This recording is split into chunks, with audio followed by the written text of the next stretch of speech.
Madam President, President Biden last Friday garnered a lot of attention for his comments on the border crisis. When asked by a reporter if the border was secure, the president didn't hesitate, he didn't equivocate. He said, "No, it's not. No, it's not." On its own, that statement is not particularly shocking because it's actually true. What is shocking is that it represents a 180-degree flip from the position taken over and over and over by the Biden administration, from the president to the vice president to the Secretary of Homeland Security on down. The fact of the matter is that under President Biden's leadership, the federal government has shattered virtually every record on the books when it comes to illegal border crossings. In the last 3 years, Customs and Border Protection has logged more than 6.7 million border crossings. At the same time, the cartels have trafficked record amounts of fentanyl across the southern border, fueling the overdose epidemic. Gang members, dangerous criminals, and potential terrorists, people on the terrorist watch list, have used the chaos on the border to attempt to sneak into the United States. And 1.7 million of them, the so-called gotaways, that were detected on cameras and other various sensors, simply have evaded law enforcement, and the Biden administration can't tell you who these people are, what they're doing, and what their intentions are while they're here.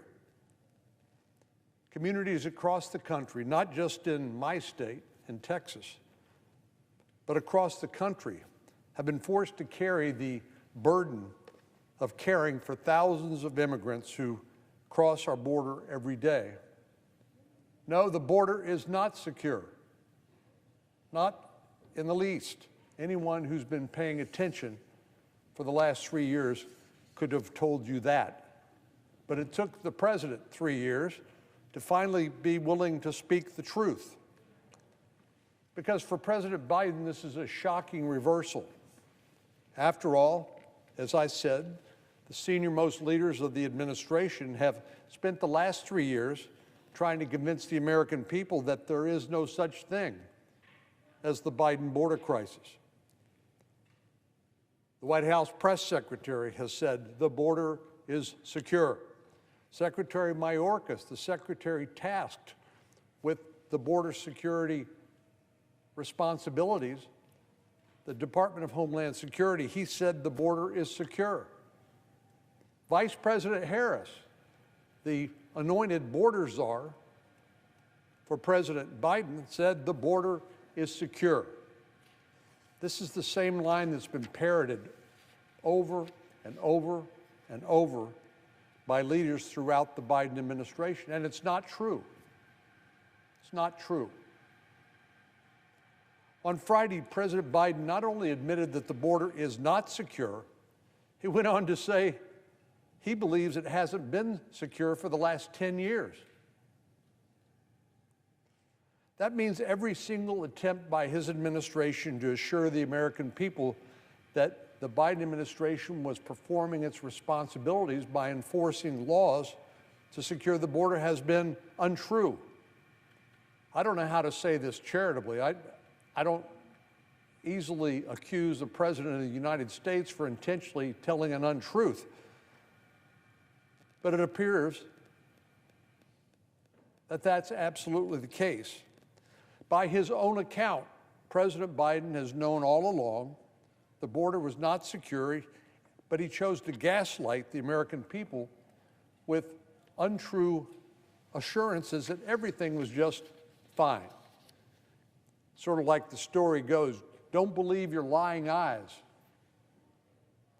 When the American people see caravans of migrants coming up to the border because they know that President Biden has laid out the welcome mat and will release them into the interior of the United States. That is a huge magnet, not only for people coming from Mexico, but around the world. That is what has changed under the Biden administration, is that this is not a regional This is not even an economic issue. This is a matter of the human smuggling networks making billions of dollars smuggling people from around the world.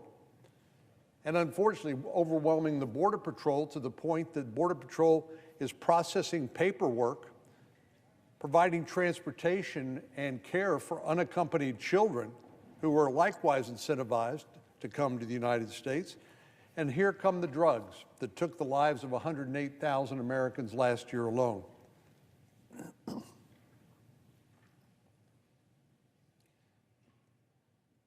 Finally, when the president was asked if he believed that his own policies had enabled this crisis, he offered another shocking statement: no. So he said the border's not secure. He admitted that finally. He said it hadn't been for 10 years, and he was asked whether his own policies had enabled that, and he said no. I don't think you can have it both ways. There is a huge difference between the number of border crossings that we saw during the previous administration, during the Trump administration, compared to the Biden administration. None of the laws have changed. It's simply the willingness, or in the case of the Biden administration, the unwillingness to actually enforce the law. Since President Biden took office, the United States has logged, as I said, more than 6.7 million illegal border encounters. That's higher than the 8 years under President Obama and the 4 years under President Trump. So in 3 years, he's managed to accomplish something that took 12 years in the previous two administrations. The fact that President Biden believes his policies have nothing to do with this sea change is absolutely unbelievable. It's not credible. That's what I mean. It's unbelievable. You can't believe it. This administration's refusal to take its responsibility for this crisis it's pathetic, and it should be embarrassing. But sadly, it's nothing new. We've seen this song and dance many times over. Madam President, the Supreme Court of the United States, I'm told from published reports, just said that the state of Texas, which was trying to fill the breach left by the failure of the federal government and the Biden administration to do its job, couldn't put razor wire or impediments to illegal immigration on the border. I haven't read the opinion, but presumably they say it's the federal government's exclusive authority, and the states can't enforce that. But if the federal government's not going to do its job, why can't the state do it? It doesn't affect people here in Washington, D.C. directly, although we've heard from the mayor of Washington, D.C. complaining about the fact that migrants have come to the District of Columbia. But it does affect my state. We have 1,200 miles of common border. The huge tsunami of humanity coming across the border has affected my state disproportionately because we're at ground zero. And now, because Mayor Adams in New York or Mayor Bowser in Washington, D.C., or Governor Pritzker in Illinois, it's impacting them in a rather minor way compared to the way it's affected my state over the recent years. The Biden administration is finally realizing this is a huge political liability. President Biden's going to be on the ballot in 2024, and he realizes that this is a huge problem for him and everybody up and down the ticket, because the American people really never believed the statement that the border was secure, because they could watch on television and watch on social media the huge numbers of people coming across. They knew it was not true. But now, after 3 years, the president has finally come around to admit it.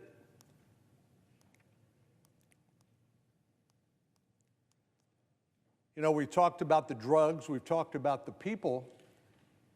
What we haven't talked about enough, in my view, is the fact that the Biden administration has simply lost track of unaccompanied children who've been placed with sponsors in the interior of the United States. The New York Times ran several investigative pieces pointing out that 85,000 calls were made to these sponsors to see how are these kids doing. And the calls were never answered, and they were never followed up on.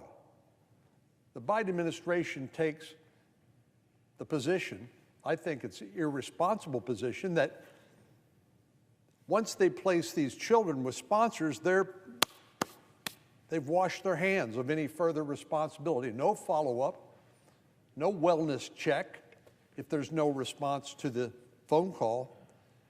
And the Biden administration apparently just does not care. And then most recently, we've seen a new low as they falsely blamed the state of Texas for 3 tragic drownings at the border at Eagle Pass, Texas. A little over a week ago, a woman and 2 children drowned in the Rio Grande River attempting to get across the river. It was near a park that's currently the subject of a standoff between federal and state officials. Now, migrant deaths are a tragedy. There's no two ways about it. And sadly, it's a too common tale along the border. Migrants frequently drown crossing the Rio Grande. In the summer, they may die due to the intense heat and from lack of water across remote stretches of desert or ranch lands. It's an inhospitable place in the heat of summer.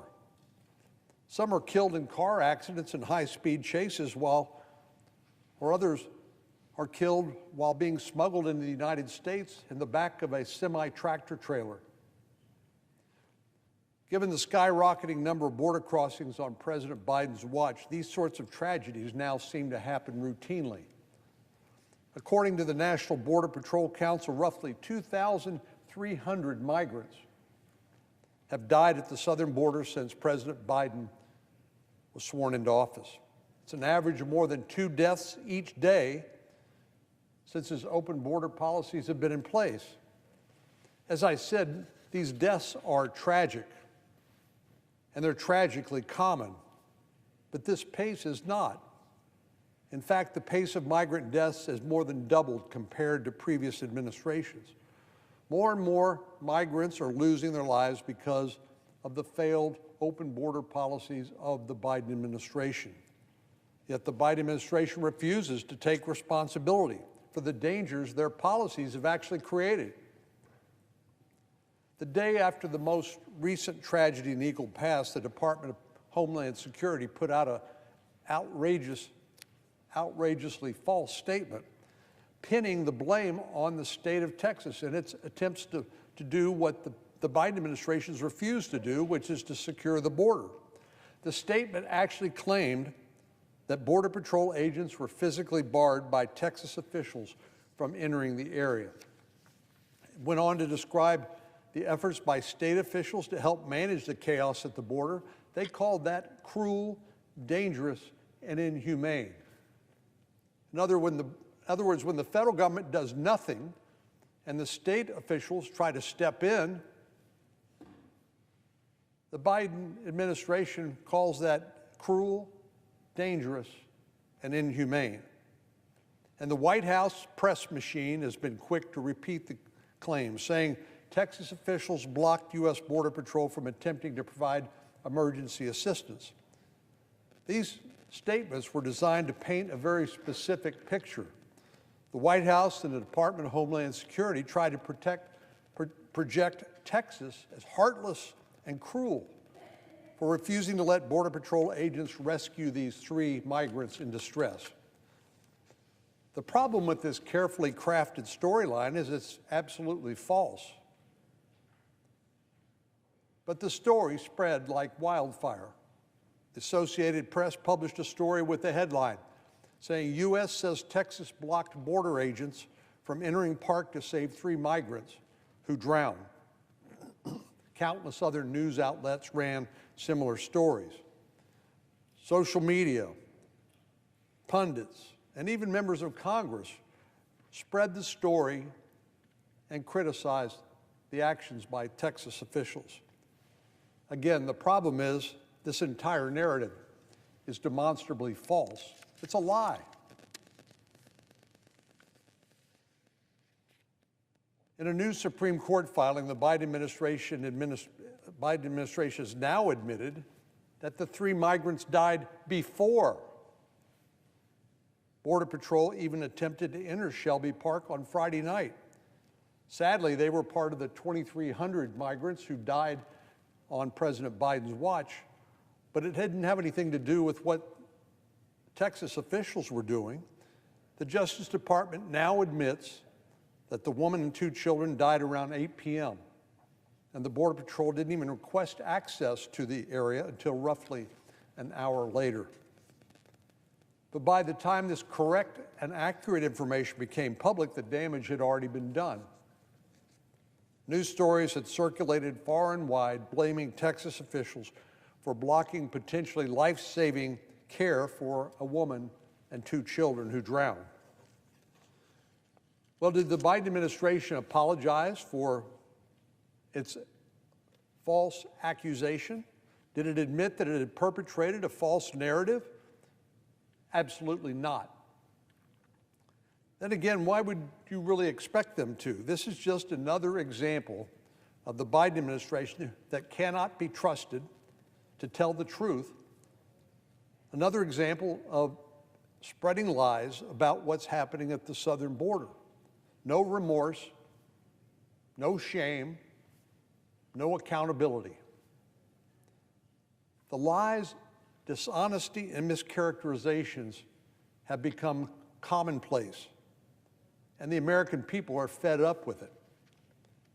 Leaders in the Biden administration have repeatedly, intentionally misrepresented what's happening. They dissemble, they shift the facts, they deflect, they distort the truth, and then they try to pin their own failures on somebody else. Well, as sad as it is, now 3 years into the Biden administration, I'm glad the president has finally admitted that the border's not secure.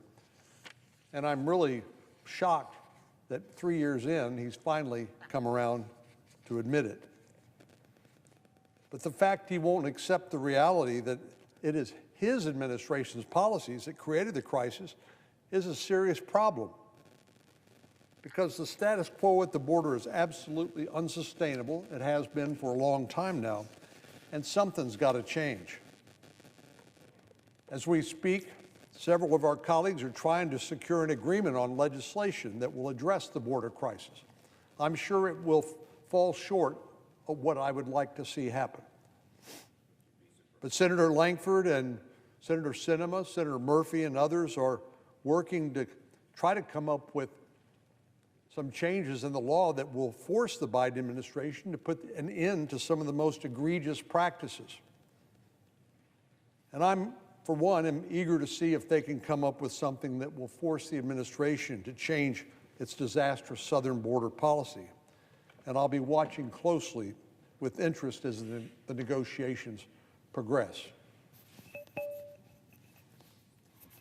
Mr. President, since President Biden took office 3 years ago, Customs and Border Protection has encountered 6.7 million migrants at the southern border. Just to give you an idea of how that compares to the Obama administration and President Trump's administration, this is more than those 2 administrations combined. And that was for a period of 12 years, where President Biden has been in office for 3 years.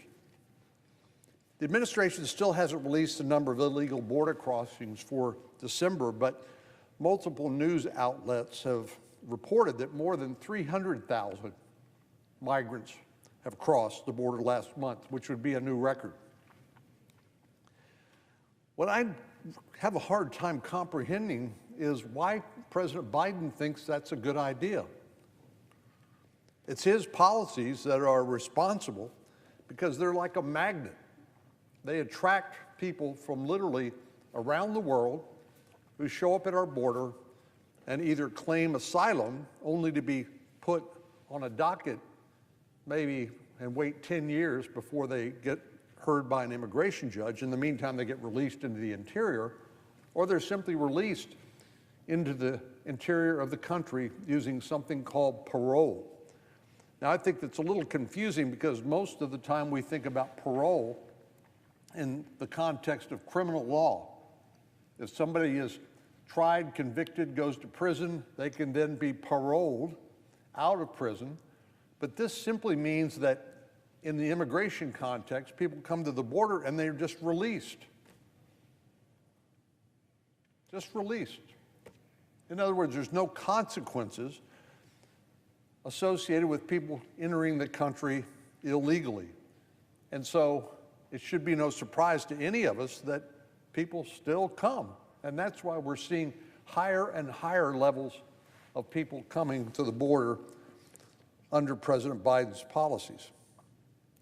The problem isn't just that more migrants than ever are crossing into the United States. It's also that more migrants than ever are being released into the United States. The Biden administration has gone to great lengths to ensure that people who cross the border illegally can remain in the United States, regardless of whether they have a legitimate reason to be here or not. To do that, the president and his administration have abused an authority known as parole to facilitate catch and release at an unprecedented rate. Parole in the immigration context was designed to grant temporary entry to foreign nationals in a rare and dire circumstance, such as someone donating a kidney or being a witness in a trial. It was never meant to be categorical or a large-scale immigration authority. It was meant to be used on a case-by-case basis. The Biden administration has completely abused the parole authority, and it's not just at the southern border. The president's administration has stood up a program that allows individuals from Cuba, Haiti, Nicaragua, and Venezuela to enter or remain in the United States, all under the guise of parole. In other words, these are not individual case-by-case determinations. This is categorical. In other words, you come from a country, we're going to release you into the United States to the number of 30,000 a month. That's 360,000 a year. When the administration does so for these 4 countries, it provides a 2-year legal status and a work authorization. And so, again, it's no surprise people continue to come. This is also big business for criminal organizations that smuggle people into the United States. And it is as a result of overwhelming the capacity of the Border Patrol and federal officials on the border that the opportunity to smuggle drugs into the United States becomes so relatively easy, thus again enriching the cartels that deal in the poison that took the lives of 108,000 Americans last year alone. The administration is using, or I should say abusing, parole authority to try to legalize illegal immigration. And they do that so they can cook the books. So they don't have to include these numbers in a total tally of illegal border crossings each month. In other words, that's not even on the list of the 300,000 because they're exempted from that because they are released using or abusing this other authority. This policy allows the administration to roll out the welcome mat for tens of thousands of migrants while making it seem like the numbers have gone down. It's really a shell game. Thanks to the leadership of my friend Senator Graham from South Carolina, the American people now have a much better idea about the degree to which parole is being abused by the Biden administration, both at the southern border and beyond. To provide some comparison, during the 2 previous administrations, that was 12 years, an average of 5,600 migrants were paroled into the country each year. 5,600 each year. When President Biden took office, that number skyrocketed. For fiscal year 2022 alone, the Biden administration paroled almost 800,000 migrants. In other words, an average of 5,600 became 800,000 under President Biden. We still don't have full data for fiscal year 2023, but it's already clear that the administration has passed the previous year's total. The Biden administration has paroled more than 802,000 migrants into the United States in only 9 months. In other words, it's going to set a new record. In total, the administration granted parole to nearly 1.6 million migrants in only 21 months. Is it any wonder that people continue to come to the border outside the legal process if they know they're going to be released, while the human smugglers continue to get richer and richer, and the drug cartels continue to get richer each day? Well, these numbers are hard to get your head around because they're so large as to be incomprehensible. But 1.6 million migrants released into the country in 21 months? When this many migrants are being released into the country, it creates serious challenges. Migrants arrive at our border with no money and no place to go. They need to be fed, they need clothing, they need a safe place to sleep, they need medical care. And none of these things are cheap or easy to provide, but they're a feature of illegal immigration. For more than 3 years, communities along Texas's southern border have carried the weight of the president's border crisis. Local governments and non-governmental organizations provide migrants with basic needs like shelter, food, and clothing. They deliver life-saving medical care. They provide transportation. In short, they prevent this humanitarian crisis from becoming a humanitarian catastrophe. It's expensive, it's burdensome, it's extremely time-consuming, and these men and women don't receive nearly enough recognition or gratitude for the work they do each day. The border crisis continues to have a major impact on border communities in my state, but the scale of the crisis means the burden is now shared by communities across the country. Given the unprecedented number of migrants released, every state in America is now a border state in terms of the direct impact of the Biden border crisis. As this crisis has grown and expanded, it's prompted an interesting shift in rhetoric among leaders in blue states and cities.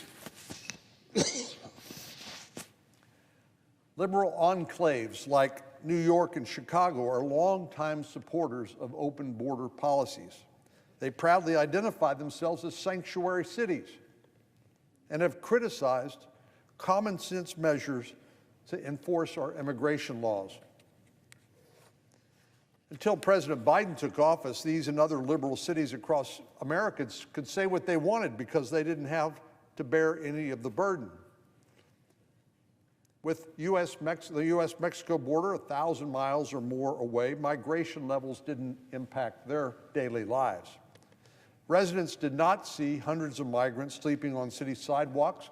Their children's schools weren't used as emergency shelters.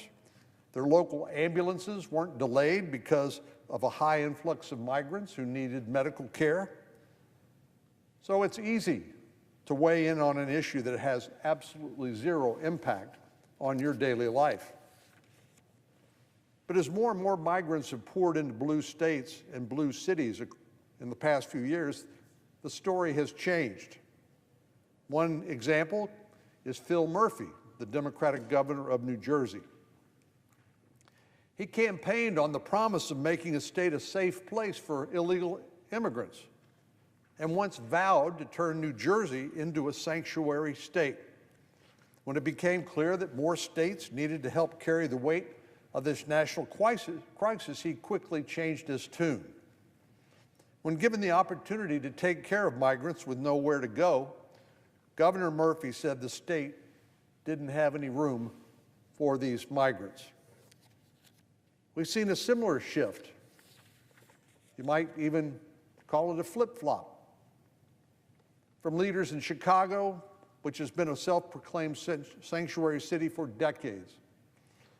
The city's mayor, Brandon Johnson, was just sworn in last May and ran on the promise of embracing migrants who arrive in the city. Last spring, he said, sanctuary means that everyone is welcome here. Everyone, whether you come legally or illegally. When you make that kind of declaration, it's tough to be mad when people take you up on it and show up. But that's exactly what he's done. As migrants have arrived in Chicago via bus and plane, he's lashed out at Texas Governor Greg Abbott for providing migrants with the transportation to actually take him up on his offer. At one point, he even accused the Texas governor of attacking Chicago and other cities that receive migrants. Pretty unhinged, if you ask me. This would be like sending an invitation out to a party that says everybody's welcome, and then berating the person who actually shows up with a carload of people. Don't say, I think there's a lesson there, Mr. President, don't say everybody's welcome unless you mean it. President Biden's border crisis has grown to such a magnitude that even sanctuary cities and states are turning off or flipping over the welcome sign. The crisis just keeps growing and growing, and the pressure on President Biden is mounting. And oh, by the way, he's going to be a candidate for re-election in November 2024. That may have something to do with his newfound attention and concern about the problem.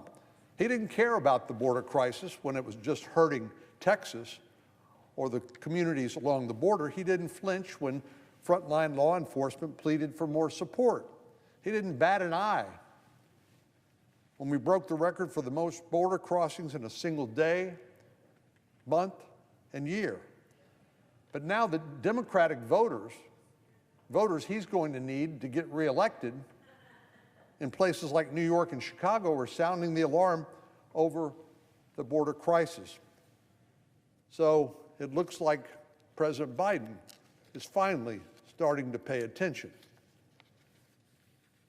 When asked by a reporter last week if the border was secure, President Biden said, "No, it's not."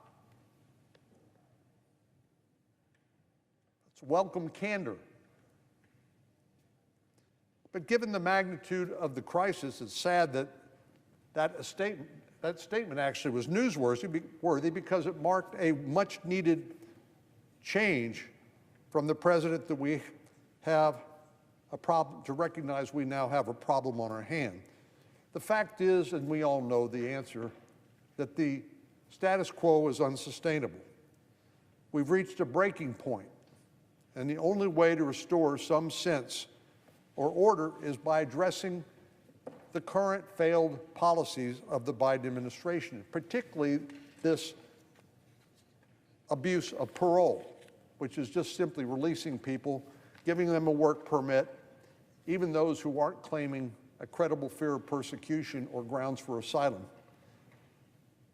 Now, we all know several of our colleagues are trying to negotiate an agreement on legislation that would create meaningful policy changes to address the crisis. And I appreciate their efforts, I sincerely do. But so far, all we have seen are statements about what's being negotiated. None of us have seen the text of the actual negotiated product. And I, for one, am anxious to see that so we can have a real discussion and maybe a debate and hopefully make some significant progress on what has come to be known as the Biden border crisis. Mr. President, I yield the floor. Mr. President, on Sunday night, this last weekend, 3 of our colleagues released a much anticipated text of what has come to be known as a bipartisan border deal. In fact, this was negotiated by 3 main principal senators here in the Senate Senator James Lankford from Oklahoma, Senator Sinema from Arizona, Senator Chris Murphy from Connecticut, along with the Biden administration. I want to express my gratitude to Senator Lankford for our part for the time and effort he's invested in this process. I know of no one who's worked harder in good faith to try to come up with a solution to our broken border. I know, like all of our colleagues on this side of the aisle, he's outraged by the Biden administration's failure to secure the border, and he's eager to find a way to change the policies which will provide that security. And I think our Democratic colleagues finally realized that the status quo on the border is a huge political liability. Well, what Senator Lankford hoped to deliver through this process, unfortunately, it's become increasingly clear, has not been attainable.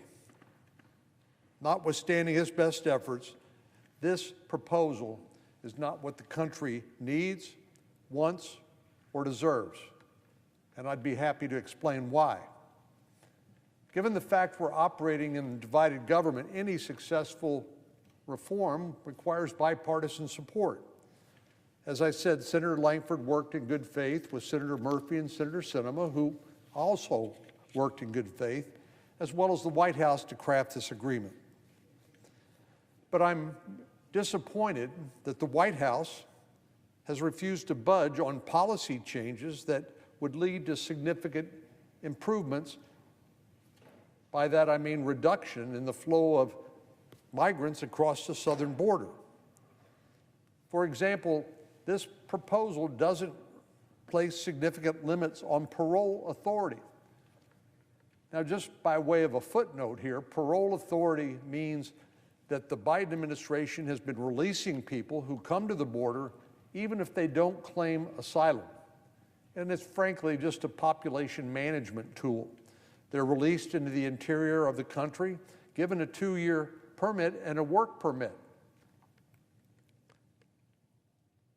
So no matter what we do on the front end in terms of asylum reform or the process to deal with this exploitation of the gaps in our asylum system, the Biden administration could still parole as many people as they wanted to under this proposal. As a matter of fact, no changes were made at all to the fact that the Biden administration is releasing up to 30,000 migrants from 4 countries each month, presuming or assuming that they actually should be released into the country without any claim of asylum or anything else, just letting them come and stay and work. This is a huge magnet to people coming from those 4 countries, and that's 360,000 migrants a year, and that's just the tip of the iceberg. This bill also does not end what has come to be known euphemistically as catch and release. And it actually creates a new system under which migrants who might express an intent to apply for asylum must be released from custody even before an initial screening interview is completed. Just to take a look back, I think it was in 2005 when then Secretary Michael Chertoff came and testified in front of the Senate Judiciary Committee, and he noticed an uptick in the number of Brazilians that were coming across the border. What he testified to under oath is they realized that the only way you would provide the deterrence that would prevent people from coming illegally into the country is to detain them. In other words, don't catch and release them, catch and detain them. Determine whether they have a legitimate claim, and if they did not, then return them to their country of origin. That actually provided the kind of deterrence that addressed that problem at that time, and that kind of deterrence is missing in this proposal. And as I said, it actually creates a new system that can be exploited by the people who continue to get rich smuggling migrants to the United States from around the world. The same criminal organizations that are also involved in smuggling drugs into the United States. And the only way you avoid catch and release and you provide catch and detain is you need more detention space. And this proposal does not provide adequate detention space and assures that migrants will continue to be released into the interior of the country. Again, a huge magnet, or in the terminology that the Border Patrol has taught me, he calls this a pull factor. The push factors are the reasons people want to leave their home country: violence, poverty, desire for a better life. We all understand that. But what the pull factor is a perception that there are no consequences to coming illegally. You know, legal immigration has been one of the biggest blessings for this country that we've ever received, because almost 1 million people a year are naturalized. They go through the system the right way. They take the citizenship test. They go through the background check, and then they become American citizens like you and me. That is an unmitigated blessing, in my opinion. Illegal immigration, or outsourcing our immigration policy to drug and criminal cartels, is a disaster. Well, this proposal also does not make a meaningful investment in enforcement resources to actually remove people who don't have the legal authorization to stay in the United States. That's a job ordinarily performed by Immigration and Customs Enforcement, or ICE. So if people can come to the country, can be released either on parole or released while they're awaiting the decision on their asylum claims, and there is no mechanism to make sure that they are repatriated to their home country if they don't qualify to stay, then they are going to continue to come, which is the reason why we've seen roughly 7 million migrants come to the United States and stay over the last 3 years. In other words, this proposal does not fix the single biggest policy failures that have contributed to this crisis. I believe this is the responsibility, again, of the Biden administration, who has done everything they can to handcuff their negotiators and to fail to meet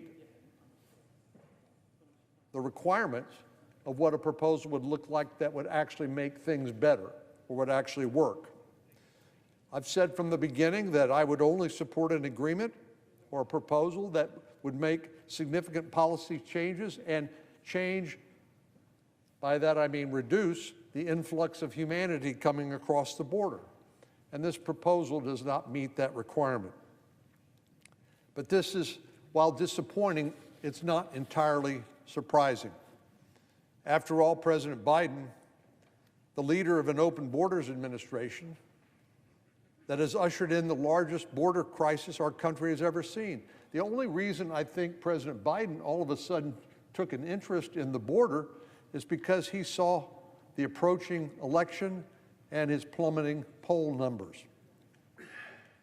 Since President Biden took office 3 years ago, U.S. Customs and Border Protection has encountered more than 7 million migrants. I mentioned that a moment ago. 7 million in 3 years. And that doesn't even count the 1.7 million gotaways. Gotaways are people who are seen, although not detained, on cameras and other sensors, and who are intentionally evading law enforcement. You can only imagine what they are up to, and I assure you, it's no good. But we've seen under President Biden nearly double the number of illegal crossings that we saw during the entire 8 years President Obama was in office. Now, to be clear, Congress has not dramatically changed immigration laws in the interim that caused this dramatic increase in migration under President Biden. Under President Trump, the laws were essentially the same, and there was no crisis of such epic proportions. This fiasco is a direct result of the policies and the actions of the Biden administration. The president created what in effect is a high-powered magnet for illegal immigration. The problem isn't just that more migrants than ever are crossing into the United States. It's also that more migrants than ever are being released into the United States. The Biden administration has gone to great lengths to ensure that people who cross the border illegally can stay here. It's really, if you think about it, an insult to the people who follow the law and immigrate legally. They wait patiently in line, they play by the rules, and in the meantime, the Biden administration is waving through millions of migrants who are violating those rules and who are not waiting in line. Instead of detain and deport, this administration has focused all of its energy on catch and release. Last month, Secretary Mayorkas told Border Patrol agents that more than 85% of migrants who were caught crossing the border were being released. Now, this is from a man whose responsibility it is to enforce our immigration laws, the Secretary of Homeland Security. And he admitted to Border Patrol agents that 85% who were caught crossing the border illegally were simply released. Again, this is not a major shift in immigration policy. The Congress hasn't tied President Biden's hands or restricted his ability to detain and deport illegal immigrants. President Biden was dealt the exact same hand as his recent predecessors when it comes to the enforcement authorities, but he simply refused to use them, which is what gets to the root of the problem here. The White House really doesn't want a solution. It wants political cover. President Biden's mishandling of the border has landed him in red ink in the polls. He's looking at the upcoming election, and he needs to change his posture and the appearance that he looks like he's actually taking this seriously for the first time in 3 years. But I have no expectation that this will lead to any sort of meaningful shift in enforcement. Congress can pass all the laws that we want, but it's the executive branch, the President of the United States, that enforces those laws. And when they are not enforced, under our system, unfortunately, there's not much recourse. After all, if Joe Biden really wanted to fix the border breakdown, he could have done so at any point in the last 3 years. He could have used existing authorities to hold lawbreakers accountable and provide deterrence, which would have mitigated the flow of humanity across our border. Instead, he created new incentives, new pull factors, from parole to the CBP One app. Now, President Biden has finally realized that this is such a liability that 9 months before the next election, he's decided he wants to change his position, at least publicly. But I can tell you, we are not interested in being complicit in a PR stunt.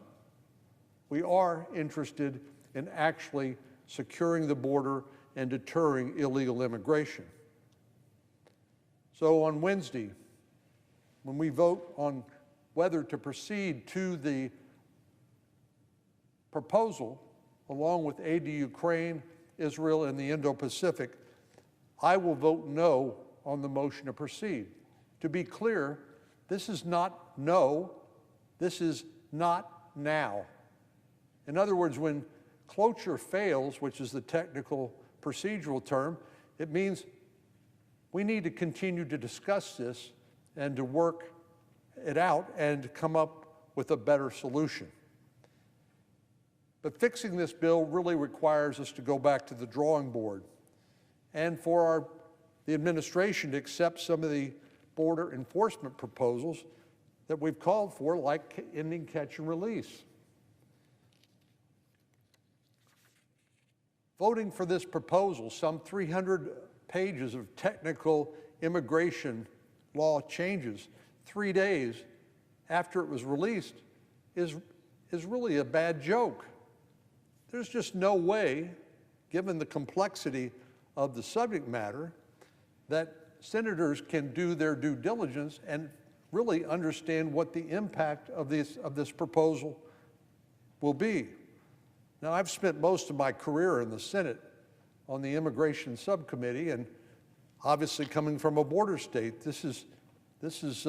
we're at ground zero when it comes to this crisis. But many of our colleagues have not steeped themselves in the complexities of immigration law, and we need time, all of us need time, in order to do our due diligence to understand both the intended and the potential unintended consequences. In the 3 years since President Biden took office, the security situation at the southern border has dramatically deteriorated. I think at last count there were about 170 individuals on the terrorist watch list that were detained at the border. We have no idea, and the Biden administration can't tell you how many more individuals on the terrorist watch list were among those 1.7 million gotaways. In the years I've been representing Texas in the Senate, there have been many ups and downs in migration levels at the border. There have been surges, some caused by events beyond our borders, others triggered by policies from the occupant of the White House. There have also been drops in migration levels, some caused by events like the pandemic, others a result of stricter policies that have actually deterred illegal immigration. In the countless conversations I've had with folks along the Texas-Mexico border, everyone has shared the same sentiment. They have never, ever seen it as bad as it is now. Law enforcement, local elected officials, NGOs, non-governmental organizations, and private property owners agree this is unprecedented and unsustainable. We need a major policy shift. Not a fig leaf. We need a major policy shift to address the Biden administration's many failures. And we need a change in behavior, not just in the policy, but in actually enforcing the laws that Congress has passed. Because our colleagues have, and the Biden administration in particular, has refused to budge on policy changes that would actually force his administration to apply the law and deter illegal immigration, I cannot support it as written. But now, as I said, the majority leader, the senator from New York, has teed up a process that would force us to vote on this massive bill totaling, I think the last count, $112 billion, including this border provision, just 3 days after the full text has been released. At this point, Senator Schumer has given our colleagues a binary choice. Take it or leave it. For me, the choice is obvious. I will not vote just no. I will vote not now. We need to continue this process. We need to see a change in behavior. We need to see a change in real policies that will prevent and deter this vast humanitarian and public safety crisis occurring at our border under President Biden's open border policies. Mr. President, tomorrow, President Biden will do something he's done only once before in his term as President of the United States. He'll travel to the U.S.-Mexico border, to Brownsville, Texas, in an attempt to address his biggest political liability. Since the President took office 3 years ago, U.S. Customs and Border Protection has logged more than 7.2 million migrant encounters at the southern border. By that, we mean people who showed up at the border and, by and large, simply been released into the interior based on an initial claim of asylum, which is yet to be put in front of an immigration judge. And it may be as long as, in places like New York, 10 years in the future before they ever get in front of an immigration judge. Or, as we've seen tragically here most recently, these migrants will be paroled or simply released into the interior of the country, even without a claim of asylum, given a work permit, and stay here indefinitely. 7.2 million is higher than the total number of migrants who came across the southern border under President Obama, who served 8 years, and President Trump, who served 4 years. So the Biden administration has done in 3 years what it took 12 years for the two previous administrations to accomplish. We've experienced more illegal immigration in the last 3 years than in the last 12. The American people have become increasingly concerned at the southern border because they see with their own eyes that this is a humanitarian crisis and it's a public safety crisis. And they overwhelmingly and quite appropriately blame Biden administration policies and the president himself. They see that his policies and his rhetoric, rather than deter illegal immigration, have actually encouraged it.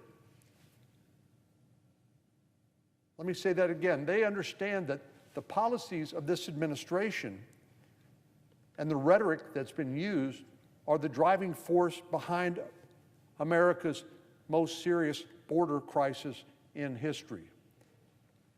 But, as usual, the president refuses to accept any responsibility. He's tried to blame everybody but himself. He's blamed congressional dysfunction. He's blamed MAGA Republicans. He's blamed anybody and everybody that he can possibly think of rather than accept responsibility himself. Not only that, he has at different times claimed that he lacks the tools to fix this crisis. At different times, he's claimed that his hands are tied unless Congress passes new laws. The problem with that storyline, that narrative, is that the facts simply don't support it.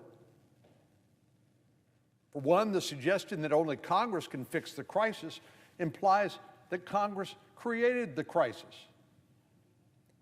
I would point out the same laws that were in effect during President Trump's administration are still in effect during President Biden's administration, with far different outcomes.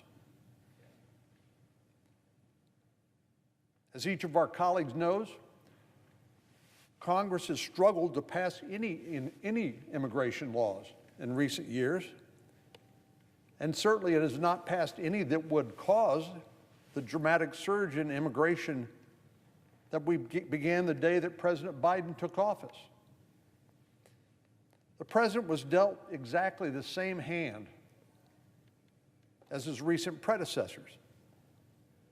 The only difference is he used these authorities entirely differently and sent an entirely different message. As I've spoken before on the floor, the Border Patrol, which are the experts on border security, tell me that there are two main drivers of illegal immigration. One is push factors, they call it. Poverty, violence, a desire for a better life. And we understand that. America's a nation of immigrants, of legal immigrants. But there's also the pull factors, like a magnet, encouraging people to make the dangerous journey to our border, even in the form of unaccompanied children, designed to exploit gaps in Biden administration policies and permanently reside in the United States. Earlier this week, I was surprised by a New York Times article that acknowledged the fundamental hypocrisy behind President Biden's efforts to shift the blame once again.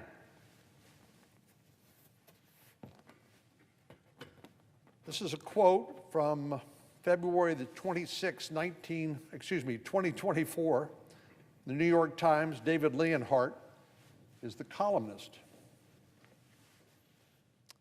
He said, in part, he said, Biden is the president after all. And a president has significant authority to shape immigration policy, even without new legislation.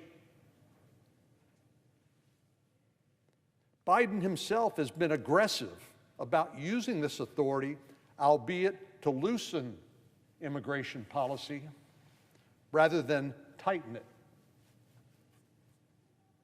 So the current phenomenon, this crisis, humanitarian and public safety crisis, is as a result of President Biden's own policies. It's not the laws that are broken or inadequate.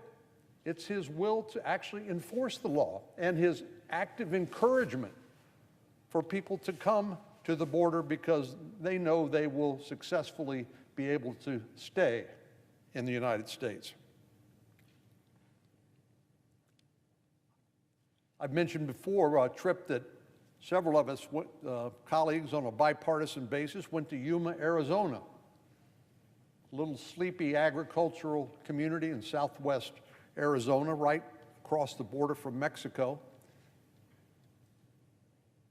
The Border Patrol chief said, "Welcome to the Yuma sector. Last year we welcomed people from 140 plus countries, not Mexico, not Central America, but from 140 plus countries that speak more than 200 languages." Senator Kelly, our colleague from Arizona, pointed out that there was an airport in northern Mexico, in Mexicali, which is a fairly large city in northern Mexico. And apparently what happens is people fly into Mexicali and literally Uber over to the Border Patrol and declare amnesty.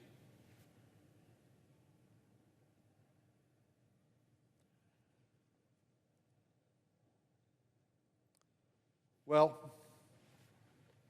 declare asylum is the right word.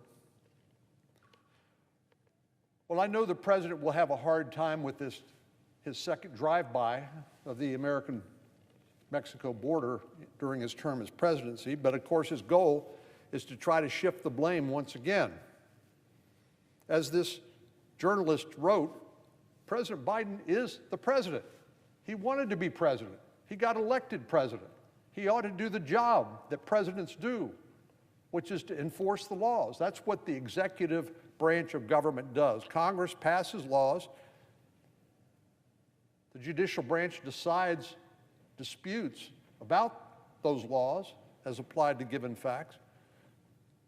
But it is the president and the executive branch, the Department of Justice, Department of Homeland Security that are responsible under our constitutional order for actually enforcing the law.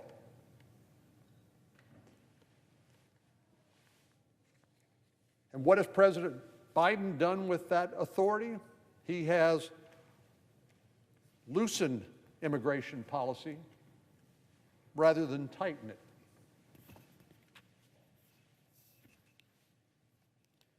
This is what I've been saying for 3 years, and even now, I can't tell you how surprised and pleased I am to see this stated in the New York Times.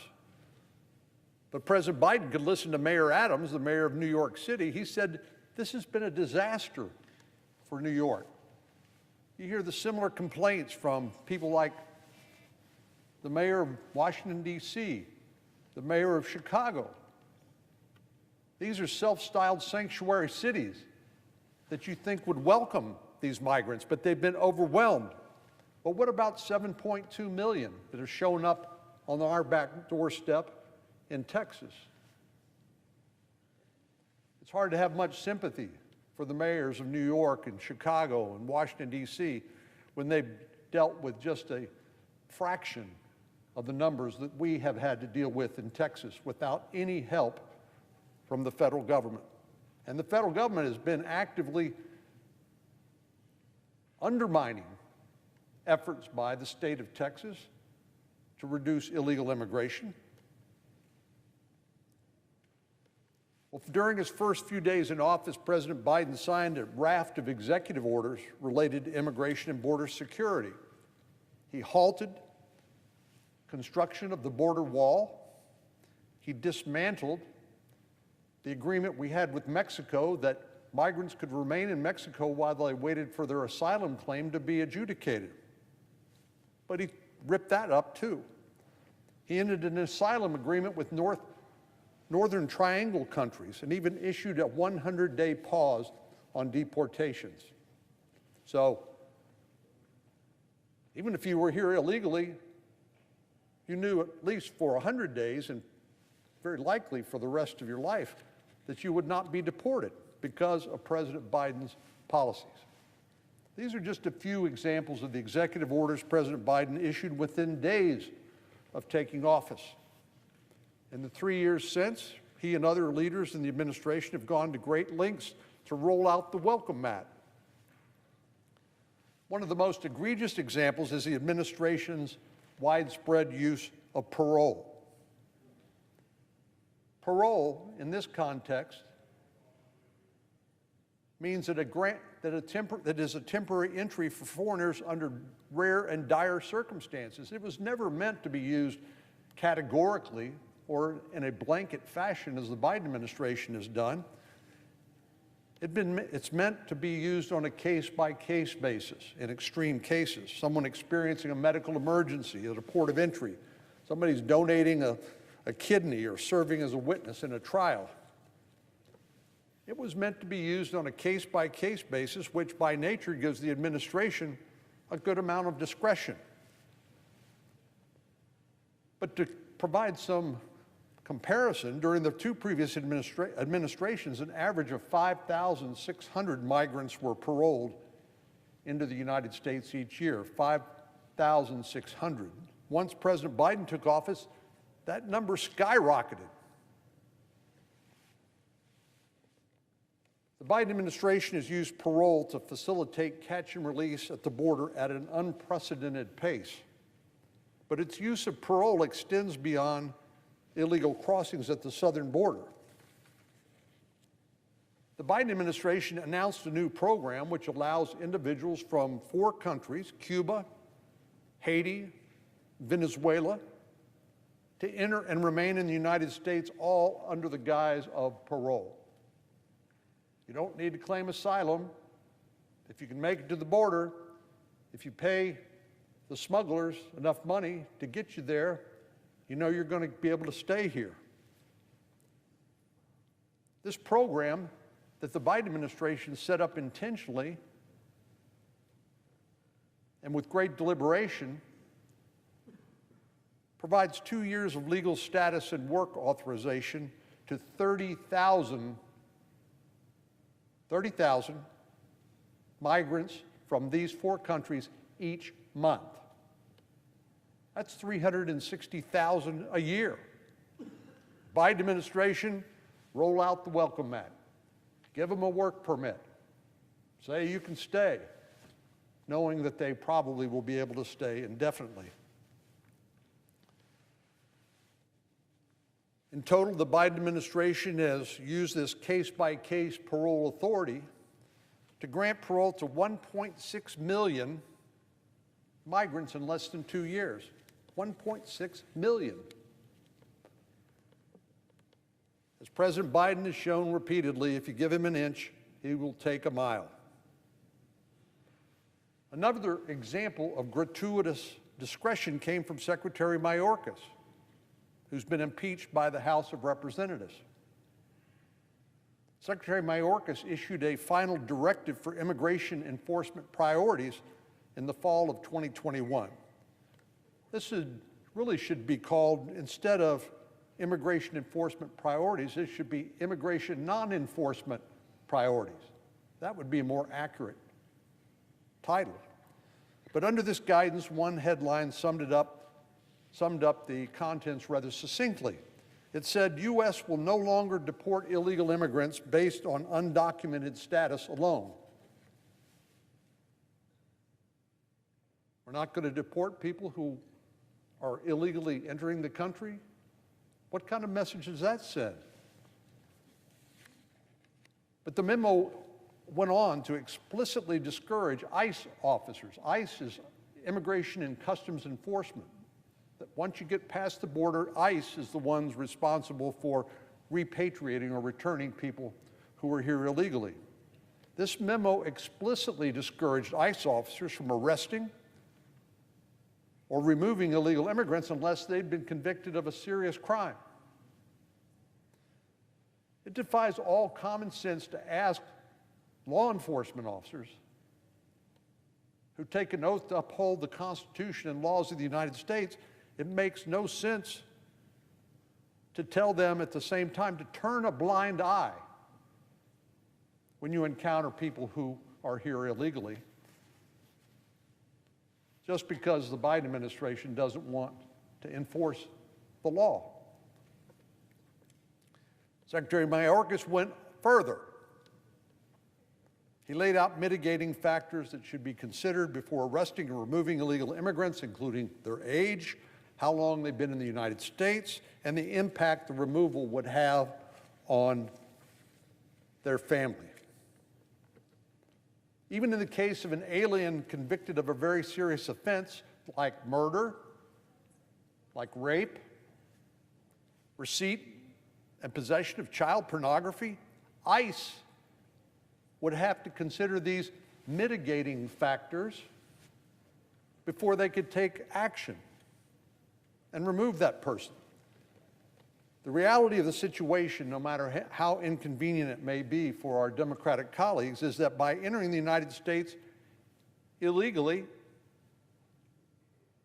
these migrants are breaking the law. There's nothing wrong with prioritizing the removal of the most dangerous criminals.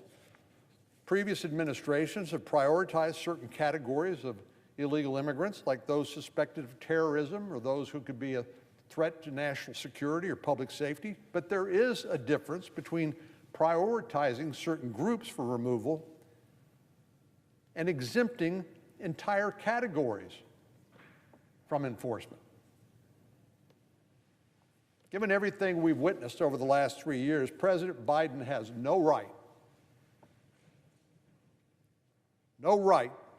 to claim that his hands are tied when it comes to addressing the border crisis by executive action. From day one, President Biden made clear that he was willing to use executive action, as David Leonhardt notes here. But he did it to loosen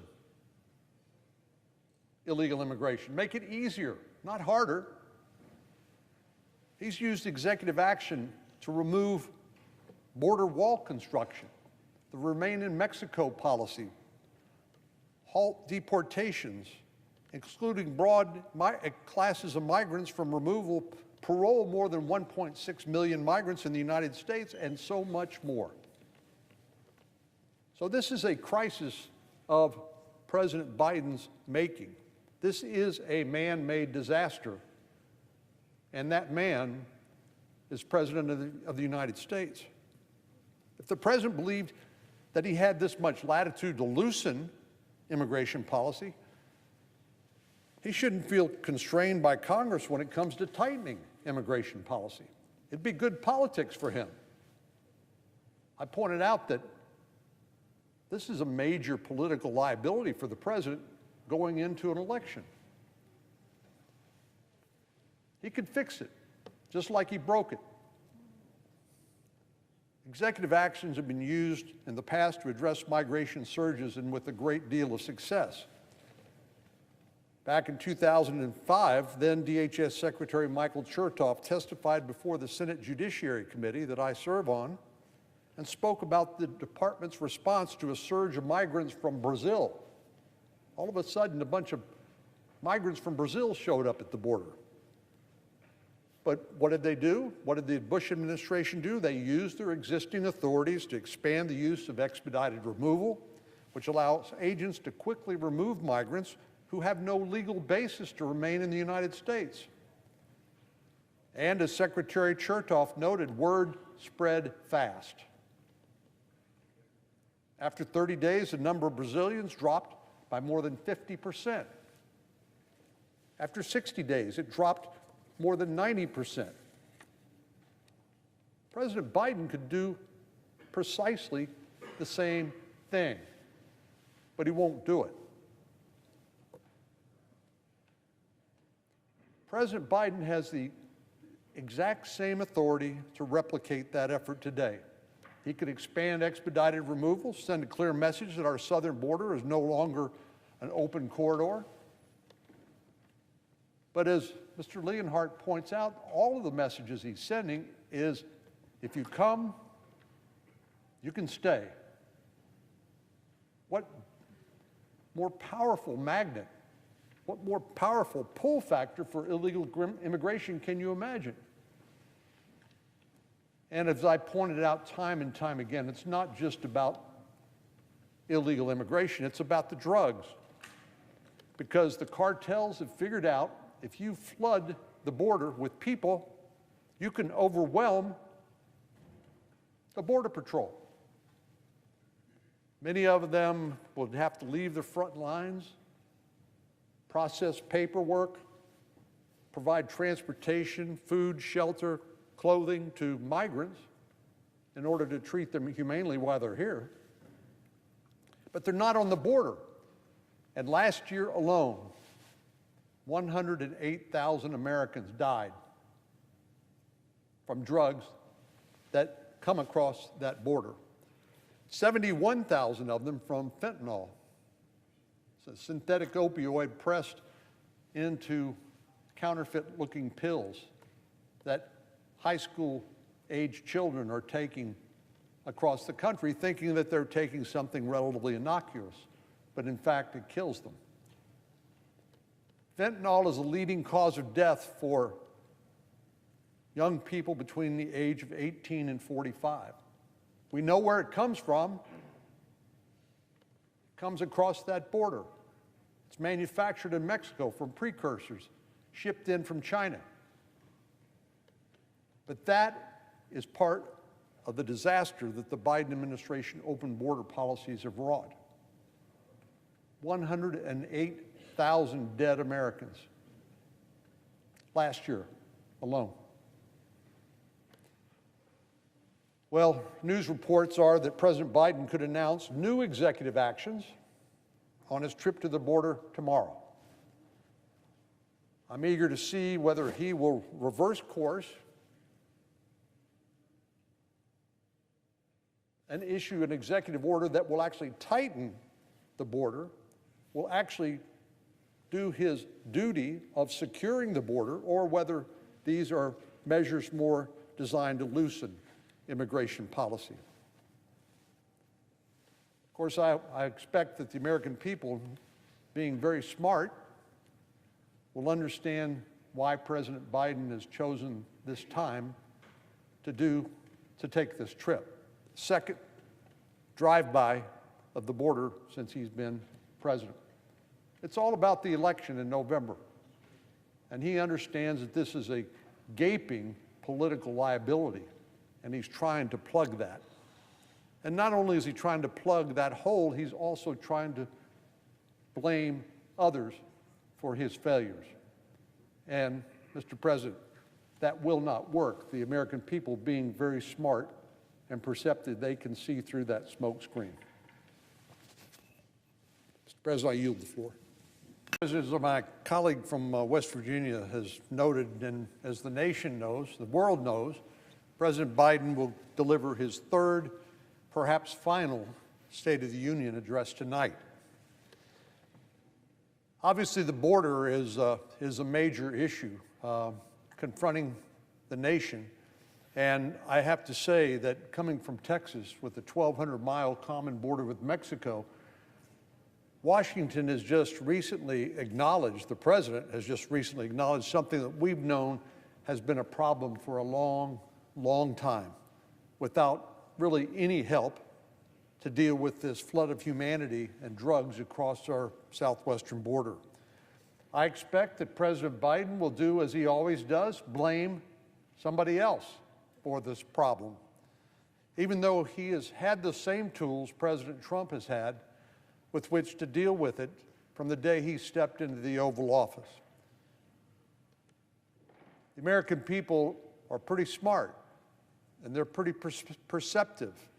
And they understand that the crisis at our border is a man-made crisis. And that man is President Biden. He's opted, rather than secure the border, to issue dozens of executive orders dismantling, piece by piece, the border security protections that President Trump had put in place. Things like the Remain in Mexico policy, where people who would otherwise be released into the interior of the United States would have to remain in Mexico while their asylum claims have been determined. Under President Biden, U.S. Customs and Border Protection has encountered nearly 7 million migrants. I've heard numbers as high as 9 million. The truth is, we don't really have an accurate number because it is virtually uncontrolled. But we know that it's more than the past two administrations combined. In 3 years, President Biden has allowed more illegal migrant encounters across the border than in 12 years of President Obama's term and President Trump's. Well, you would think with President Biden knowing he has a huge political liability that he would seek advice from the experts. But former U.S. Border Patrol Chief Raul Ortiz said that President Biden and Vice President Harris never even spoke to him during his time in office.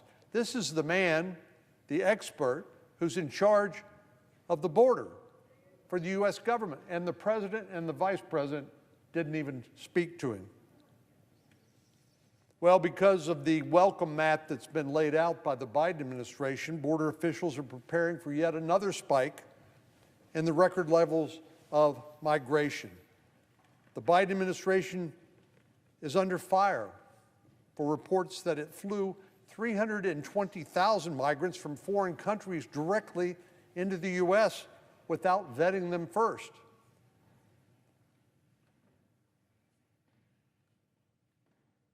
Words fail to describe the unprecedented nature of this crisis.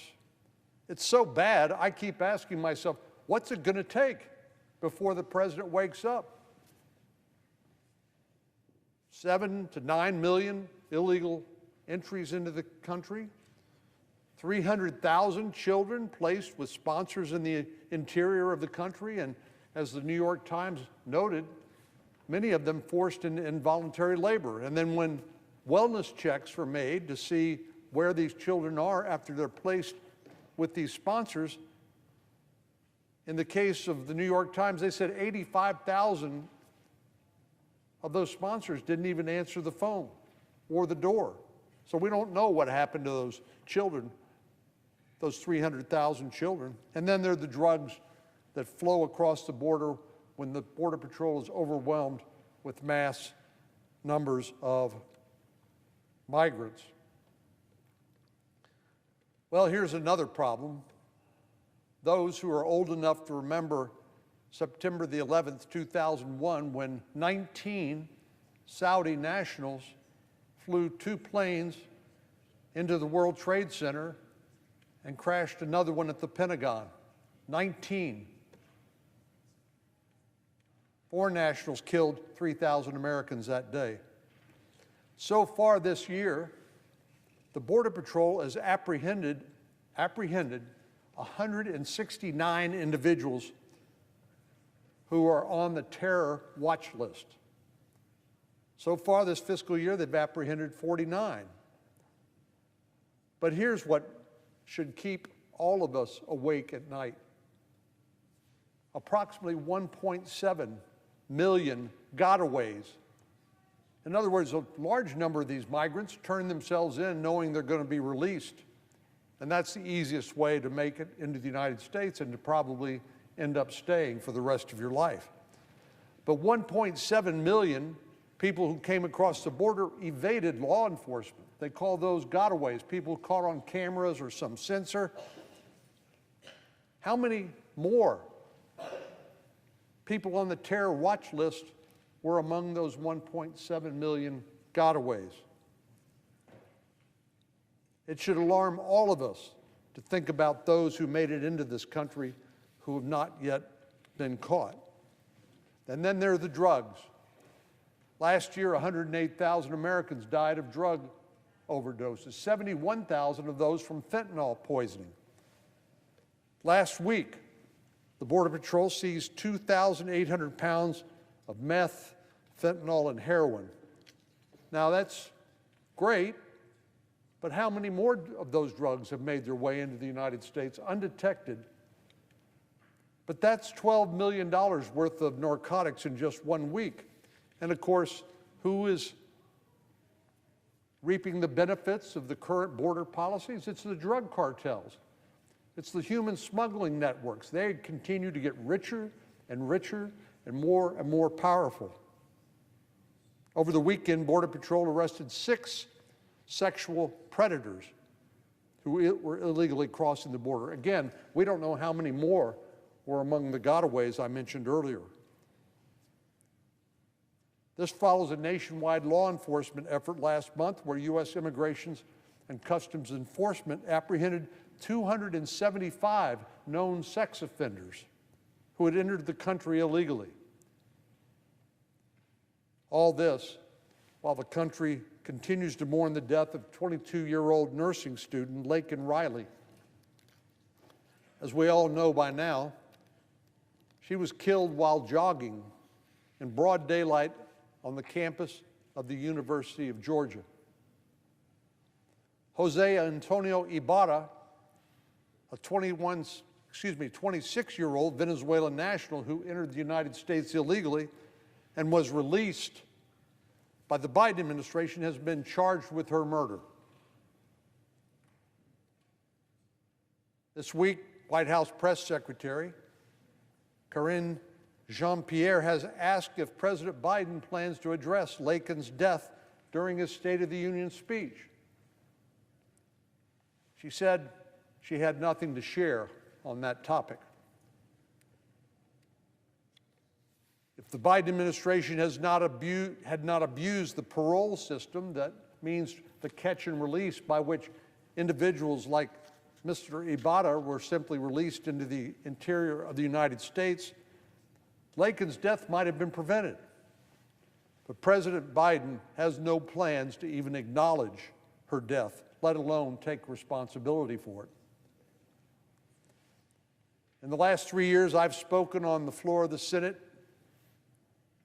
about these issues more times than I can count, because Texas is on the front line, but with precious little assistance from the federal government. That's why Governor Greg Abbott has used the National Guard and the Department of Public Safety to do what the federal government should have already been doing, and that is to provide security for our borders. This is one of the most urgent catastrophes of our time. And it's a huge political liability for the president and his party, because they've been watching this catastrophe get worse and worse and worse and done next to nothing about it. We reached the breaking point a long time ago, and now every state is paying the price of President Biden's failed policies, from Texas all the way to New York. As long as the president refuses to do his job and enforce the laws already on the books, deadly drugs will continue to flow into our communities, and dangerous criminals will threaten our citizenry, and many more lives will be lost. I hope the president accepts responsibility for what's happened the last 3 years. And I hope his remarks reflect the urgency of this crisis that he created. But the truth is, I won't be holding my breath. Mr. President, I yield. Mr. President, I was shocked to hear the comments of the Senate Majority Leader this morning excoriating our closest ally, the only democracy in the Middle East.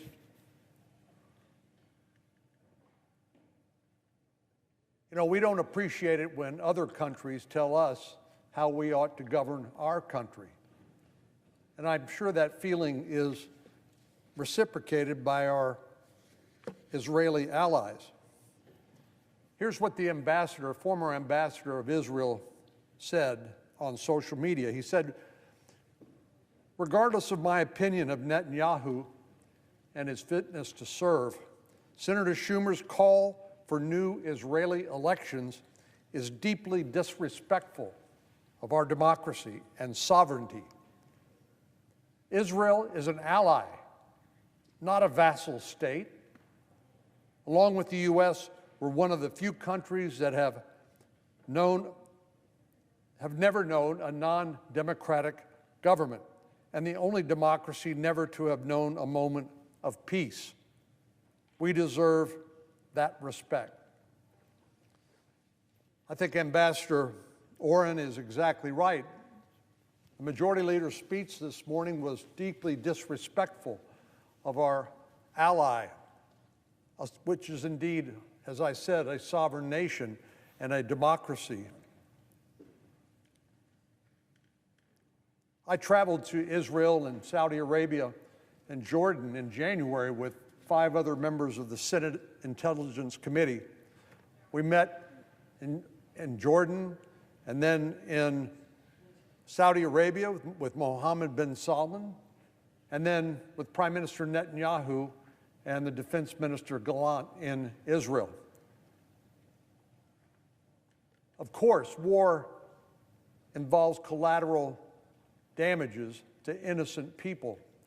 But the people responsible for initiating that war in Israel was Hamas, a proxy of the Iranian regime, one of many. And for somehow to say now, 5 months after that horrible attack on October the 7th, that Israel ought to stay its hand and allow Hamas potentially to reconstitute in Gaza is not only deeply disrespectful, it undermines the ability of the Israelis to do what they must do, which is destroy that threat. I know 3 months after the attack on October the 7th, when I was in Israel, when I heard some of my colleagues say, well, we need to have a ceasefire. Well, I know if Hamas had not started the shooting, that Israel would not have started, and we would not find ourselves with all of these casualties on both sides. But we know that Iran is the head of the octopus, and the tentacles reach far and wide. I know we've all learned more about world geography and how the world works in recent years. Since America, we thought we were safe on our own continent, and we had an ocean to protect us on each side. But 9/11 was a reminder that not even Americans are safe from the hand of terrorists. And Iran is the #1 state sponsor of terror. No doubt about it. They sponsor the Houthis in Yemen. They help Shia militias in Iraq and Syria. They help Hamas in Gaza and Hezbollah in Lebanon on the northern border. Israel is under attack by people who want to wipe that country and those people off the face of the earth. Of course they have a right to defend themselves. Of course they need to eliminate the terrorist threat that killed so many innocent civilians on October the 7th. And so for the majority leader to come here and say, ostensibly as a supporter of Israel, that we don't like the current government, that the Israeli people need new elections and select new leaders, and oh, by the way, you need to quit being so tough on the terrorists known as Hamas. It is shocking to me. We need to stand with Israel. They need to be able to finish the job, not because they want to, but because they must in order to continue to exist. Mr. President, also today, I was shocked to hear the Secretary of of Health and Human Services, Secretary Becerra, say that when it comes to the 400,000 unaccompanied children that have come to America, come to our shores, and been placed with sponsors by the Office of Refugee Relocation under Health and Human Services, he said, we don't have any responsibility to those children after they're placed with sponsors. Just to remind everybody, under current law, if an unaccompanied child shows up at the border, smuggled to the border by criminal organizations that get rich smuggling migrants to the border, they're then turned over by the Border Patrol to Health and Human Services Office of Refugee Relocation. They then identify a sponsor for that child in the interior of the United States. Sometimes it's a family member, sometimes it's not. There have been precious little vetting of the households in which those children are ultimately placed. And the New York Times in 2023 wrote several investigative articles documenting the fact that the Biden administration had simply lost those children. In 85,000 cases where the reporters contacted the sponsors of these children, there was never an answer. Secretary Becerra said this morning, I don't have the authority to do anything after we turn them over to the sponsor. And I said, okay, you can't tell us where these children are? You can't tell us? Are they going to school? Are they being trafficked for sex? Are they being forced into child labor in violation of the laws that are designed to protect children, as has been documented by the New York Times and one of the Senate's own investigating committees? He said, it's not my job.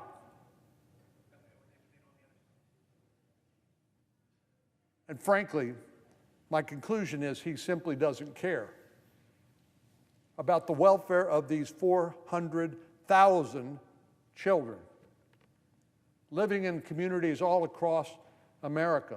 We don't know whether they've been forced into gangs, whether they dropped out of school. Secretary Becerra and President Biden don't know, and they don't care.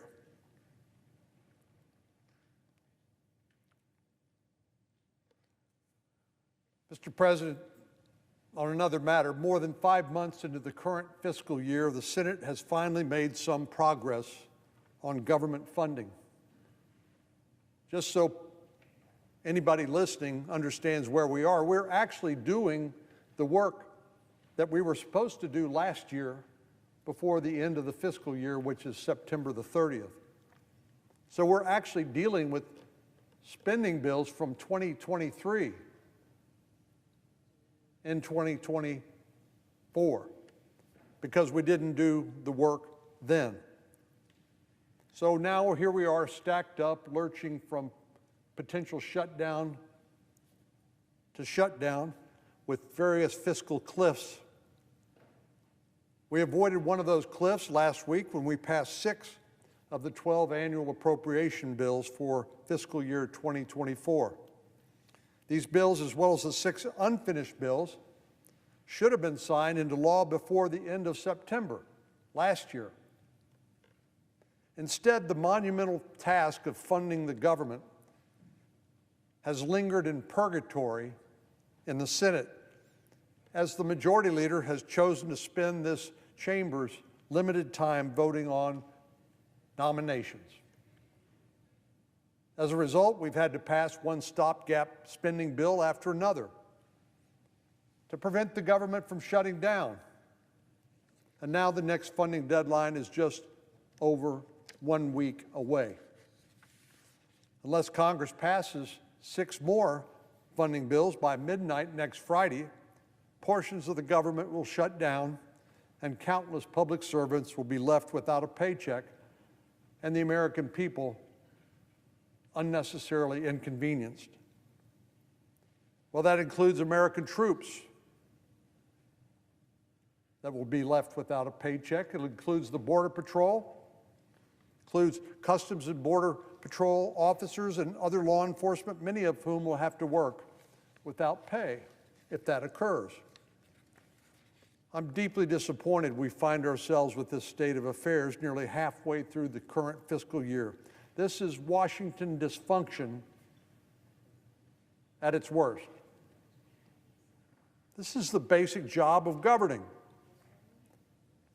I do hope we'll be able to make some serious progress in the next 2 weeks to fund the government and wrap up our work on fiscal year 2024 appropriations that we should have done last year. So now we can work on next year's before the end of the fiscal year in September.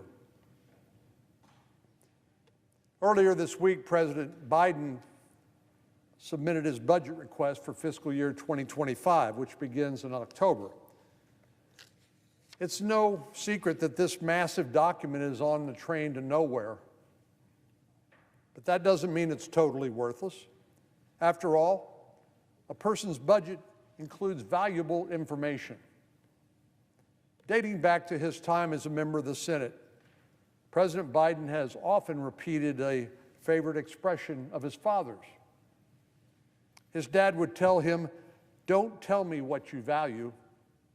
Show me your budget, and I'll tell you what you value." Someone could tell you they care about supporting those who are less fortunate or saving for the future, but one will look at the budget and tell that you really have other priorities. The same is true for the federal government. It's easy for leaders to say they value a strong military, just like it's easy to say we stand with Israel while undercutting our ally. And I've worked here long enough to know you can't just listen to what people say. You have to watch what they do. President Biden's budget provides an unvarnished view of what he values, and in countless ways it contradicts what he has said to the American people. It's a mountain of reckless, burdensome tax hikes and far-left priorities with a $7.3 trillion price tag. Trillion. Just like President Biden, this budget request is completely detached from the needs of our country. There's no better example than the president's border budget. Since he took office, our country has grappled with a completely unprecedented crisis at the border, part of which I spoke about a moment ago. In 3 years, Customs and Border Protection has encountered more than 7.2 million migrants at the border. That's higher than the total for the entire 12 years of the Trump and Obama administrations. When this many individuals cross the border every day, the entire system becomes overwhelmed. We don't have enough Border Patrol to respond to the overwhelming number of people coming across the border every day. We don't have the facilities to detain them for the amount of time needed to process their asylum claim. And we certainly don't have enough resources to return individuals with no legitimate reason to remain in the United States back to their home country. We need more personnel, facilities, and resources to address this crisis, as well as changes in policy. But the overarching issue that needs to be fixed is the record-breaking pace of migration. Everybody knows if a pipe breaks in your home, your top priority wouldn't be to buy more buckets. It would be to turn off the water. That's what we need to do here. We need to address the wave of humanity that keeps coming and coming and will keep coming and coming. Unfortunately, President Biden's budget wouldn't make any meaningful changes to that. The only way to stop this unprecedented flow of migration is by discouraging people from coming in the first place. That's called deterrence. Border Patrol calls it consequences. When there are no consequences with coming here through illegal channels, then people are going to keep coming. President Biden needs to make clear that anyone who does not have a legal basis to remain in the United States will be detained and deported. Those are the operative words here: detain and deport, or repatriate if you prefer. But the Biden administration needs to detain every person who crosses the border without legal authority and return every single person that doesn't have a legal basis to remain in the United States. And the president's budget, which shows what he values, doesn't provide the resources to do that. One example is a request for detention beds. That's part of the detain element that I mentioned. The administration asked for 34,000 beds for Immigration and Customs Enforcement. That may sound like a lot, but with the volume of people coming across the border, those beds fill quickly. For example, during the first 4 months of the fiscal year, we averaged about 240,000, nearly 250,000 migrants each month. That's about 8,000 crossings each day. If we're generous and assume that Immigration and Customs Enforcement actually acquires all 34,000 beds and that they're empty on day one, those beds would be filled in less than 5 days. Migrants who are placed in expedited removal and are seeking asylum are supposed to complete a credible fear screening, a process that typically took about 13 days last year. If the administration wanted to do things by the book, that means follow the law, we need the capacity to hold every single person who crossed the border for 2 weeks just to figure out whether they're making a credible claim for asylum. And then a longer period in which to evaluate those claims. And to re-emphasize the point, that's just to figure out if an asylum claim is plausible on its face before an immigration judge determines whether it is supported by any evidence.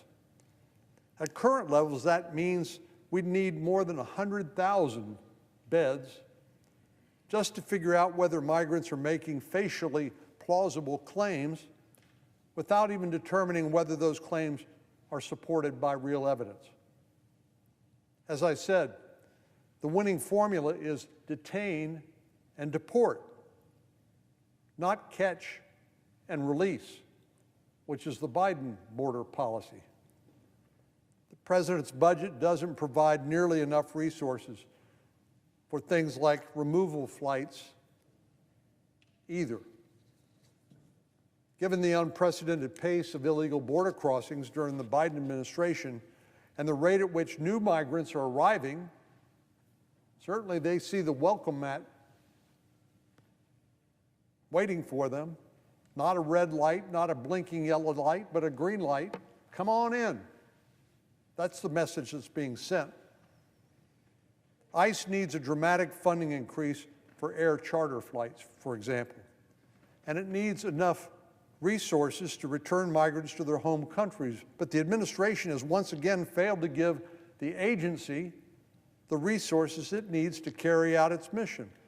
Our Border Patrol, our Immigration and Customs Enforcement officers, they can't do the job we've asked them to do because the Biden administration has undercut them in endless ways. This is hardly a surprise. The administration has constantly treated Immigration and Customs Enforcement like a corrupt criminal group instead of a vital law enforcement agency, which is exactly what they are. Vice President Harris, the president's own border czar, once compared ICE to the Ku Klux Klan.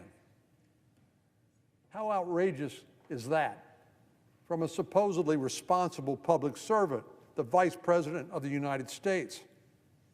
This administration has never been serious about the border, and its budget continues to prove that. Instead, the President's budget focuses on managing the crisis, not fixing it, not solving it, but managing it, rather than establish deterrence by eliminating catch and release and instituting detain and deport.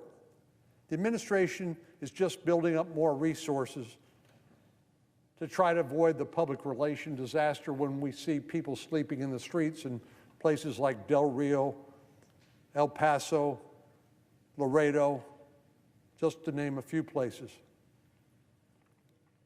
The Biden administration has asked for $4.7 billion for a contingency fund that could kick in when conditions warrant extra capacity.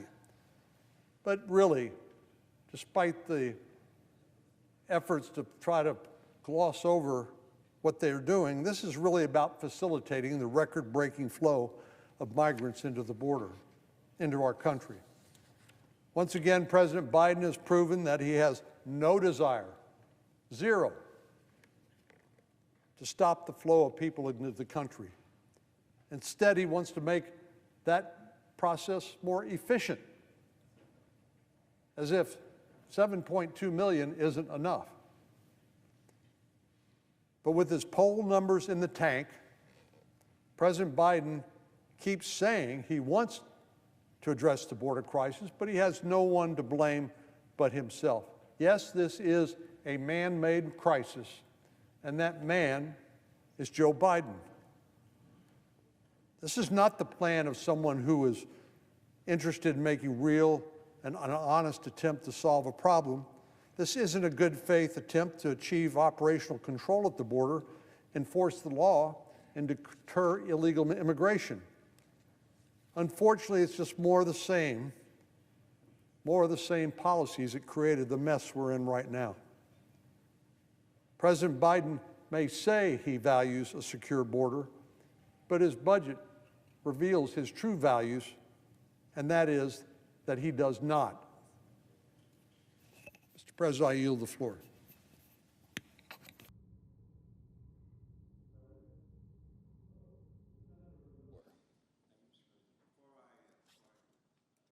Senator from Texas. Mr. President, before he leaves the floor, I just want to say to the senator from Mississippi how proud I am to stand here beside him as he delivers an inconvenient truth, which is our national security is not something we can take for granted.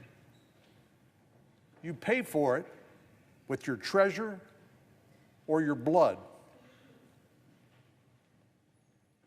That is an inconvenient truth.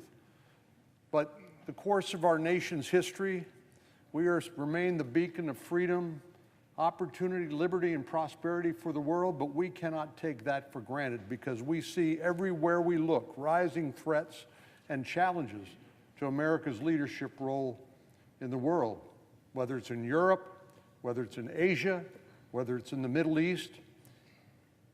The threats and the challenges go on and on.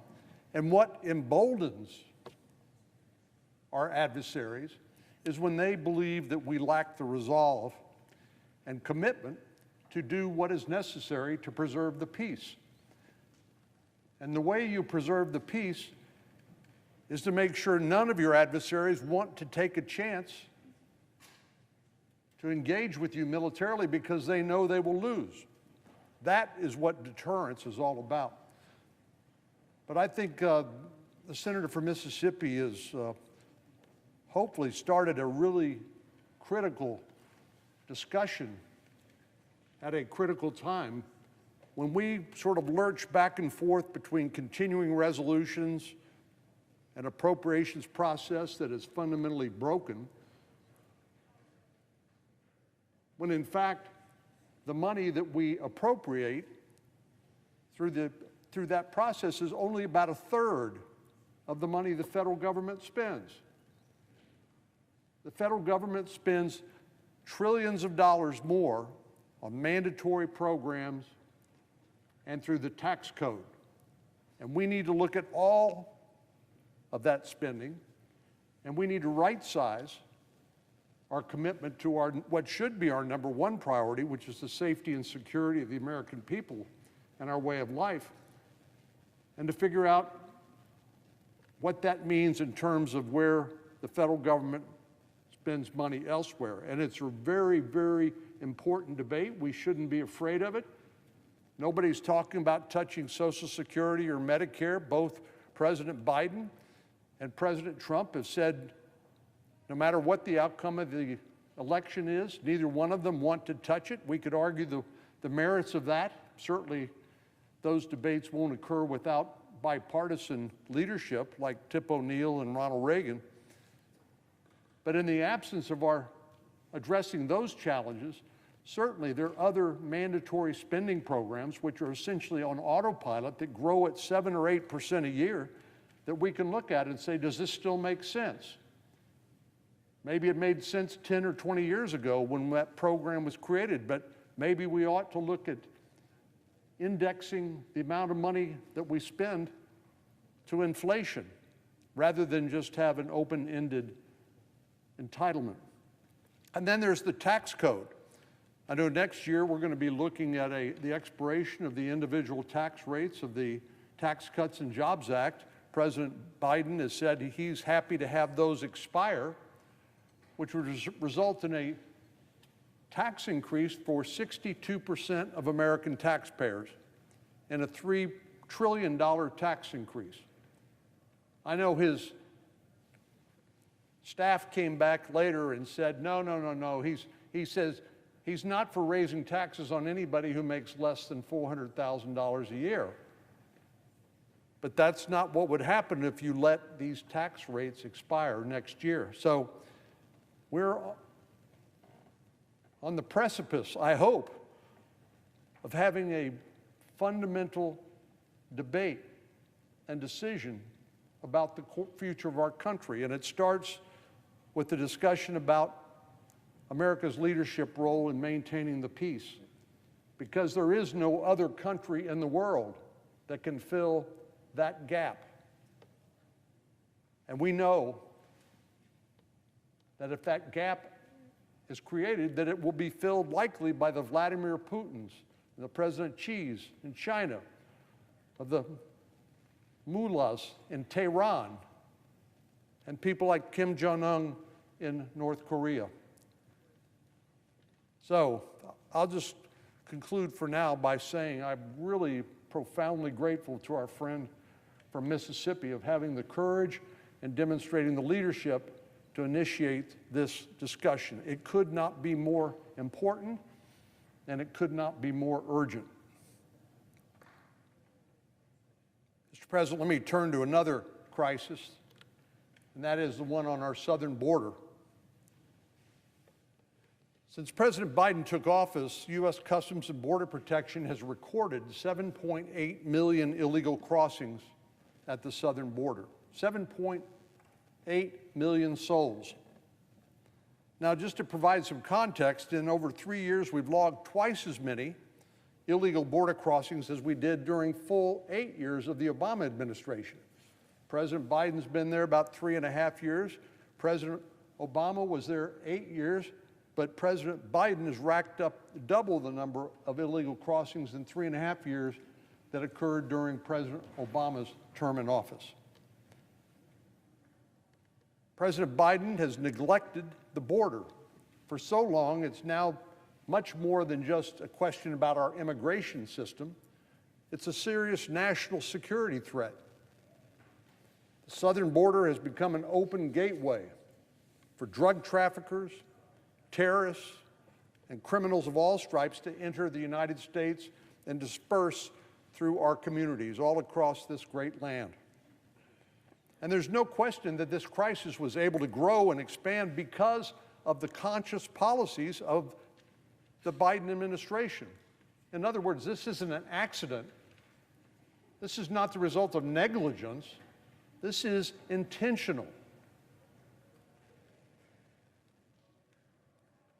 In his first 100 days in office, President Biden issued more than 94 executive actions related to immigration, many of which were designed to overturn each one of President Trump's effective border policies.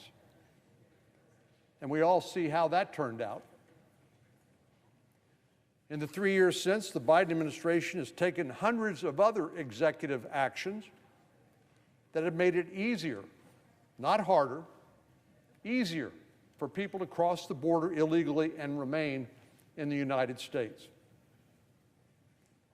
Now, with Election Day 5 months away, President Biden has taken a look at the polls and realized that the American people aren't happy with his open border policies. His poll numbers are in the tank. So the president did what I presume any politician would do, is launch a last-ditch effort to show, no, that's not where I am. That's not what I believe. That's not what we should do.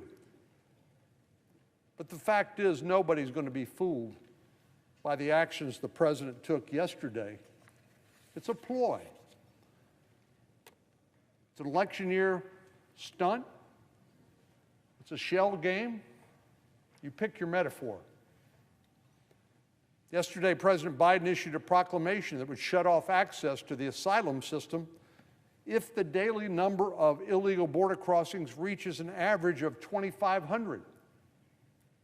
Well, if that makes sense, why wouldn't you do it with the first person coming across the border? Why would you say 2,500 a day are welcome to come into the country, no questions asked?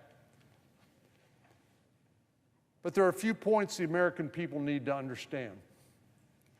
One, as I said, the president's effectively saying it's okay for 2,499 border crossings per day. That's okay. You got the green light on that. The green light is not just to the migrants, it's also to the criminal organizations that smuggle these people for millions and millions, or rather billions and billions of dollars. And that 2,499 that are being waved across the border, that amounts to more than 900,000 per year. Now, 2,499 may not seem like a big number, but 900,000 a year seems like a lot, and it is. For some reason, the 2,500th person to cross the border is a bridge too far for this administration. Now, 5 months before the general election. In my view, one illegal border crossing is one too many. Now, don't get me wrong. I believe legal immigration has been essential to America and remains so. Legal, humane, and orderly immigration policy. Very few of us and our forebears were born here. Most came from somewhere else in hope of a better life and became Americans and embraced our values and our way of life. But President Biden has outsourced his immigration policy to criminal cartels. It's madness. Secondly, the Biden administration won't likely be able to enforce these caps anyway. In other words, they're just artificial. In order to wave migrants back to Mexico or return them to their home countries, those countries have to be willing to accept them. That's what President Trump negotiated with his Remain in Mexico policy. What did President Biden do? Basically wiped it off the books. Now, it's no guarantee Mexico is going to be willing to accept these folks. What happens if Mexico says we're at capacity? My guess is those individuals will be released into the United States, which is what has happened to this point, and many will never be heard from again unless they have the bad judgment and misfortune to commit some crime and happen to encounter U.S. law enforcement. The final point I want to make is this. The administration has been claiming for years that it doesn't have the authority to restrict illegal border crossings.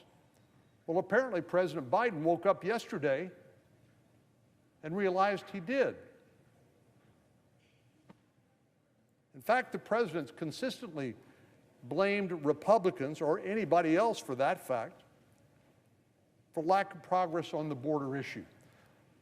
But by issuing this executive action, President Biden has acknowledged that he does have authorities to address this crisis on its own, even though this proclamation looks like a piece of Swiss cheese. So he could have taken action at any point in the last 3.5 years with no further action required by the Congress. There has not been a single month during the Biden administration where we saw an average of less than 2,500 illegal crossings per day. We've seen some as many as 13,000 a day. And where I come from in Texas, we are the front door through which these migrants enter. 1,200 miles of border with Mexico. Some go to Arizona, some go to California. But most of them come through Texas. During the slowest month, which was the president's first full month in office, we saw an average of 3,500 illegal crossings a day. President Biden could have stopped the wave of illegal immigration at any point in the last 3.5 years, but he simply ignored the crisis until 5 months before an election. Sounds like an election eve conversion to me. The president's latest proclamation is not an honest or serious attempt to address the border crisis. It's nothing more than a last-ditch effort to deceive voters into thinking he's gotten religion, that he's serious about it this time. It's just not credible. The American people have seen how President Biden has handled the crisis for more than 3 years, and they won't be fooled by this 11th hour gambit.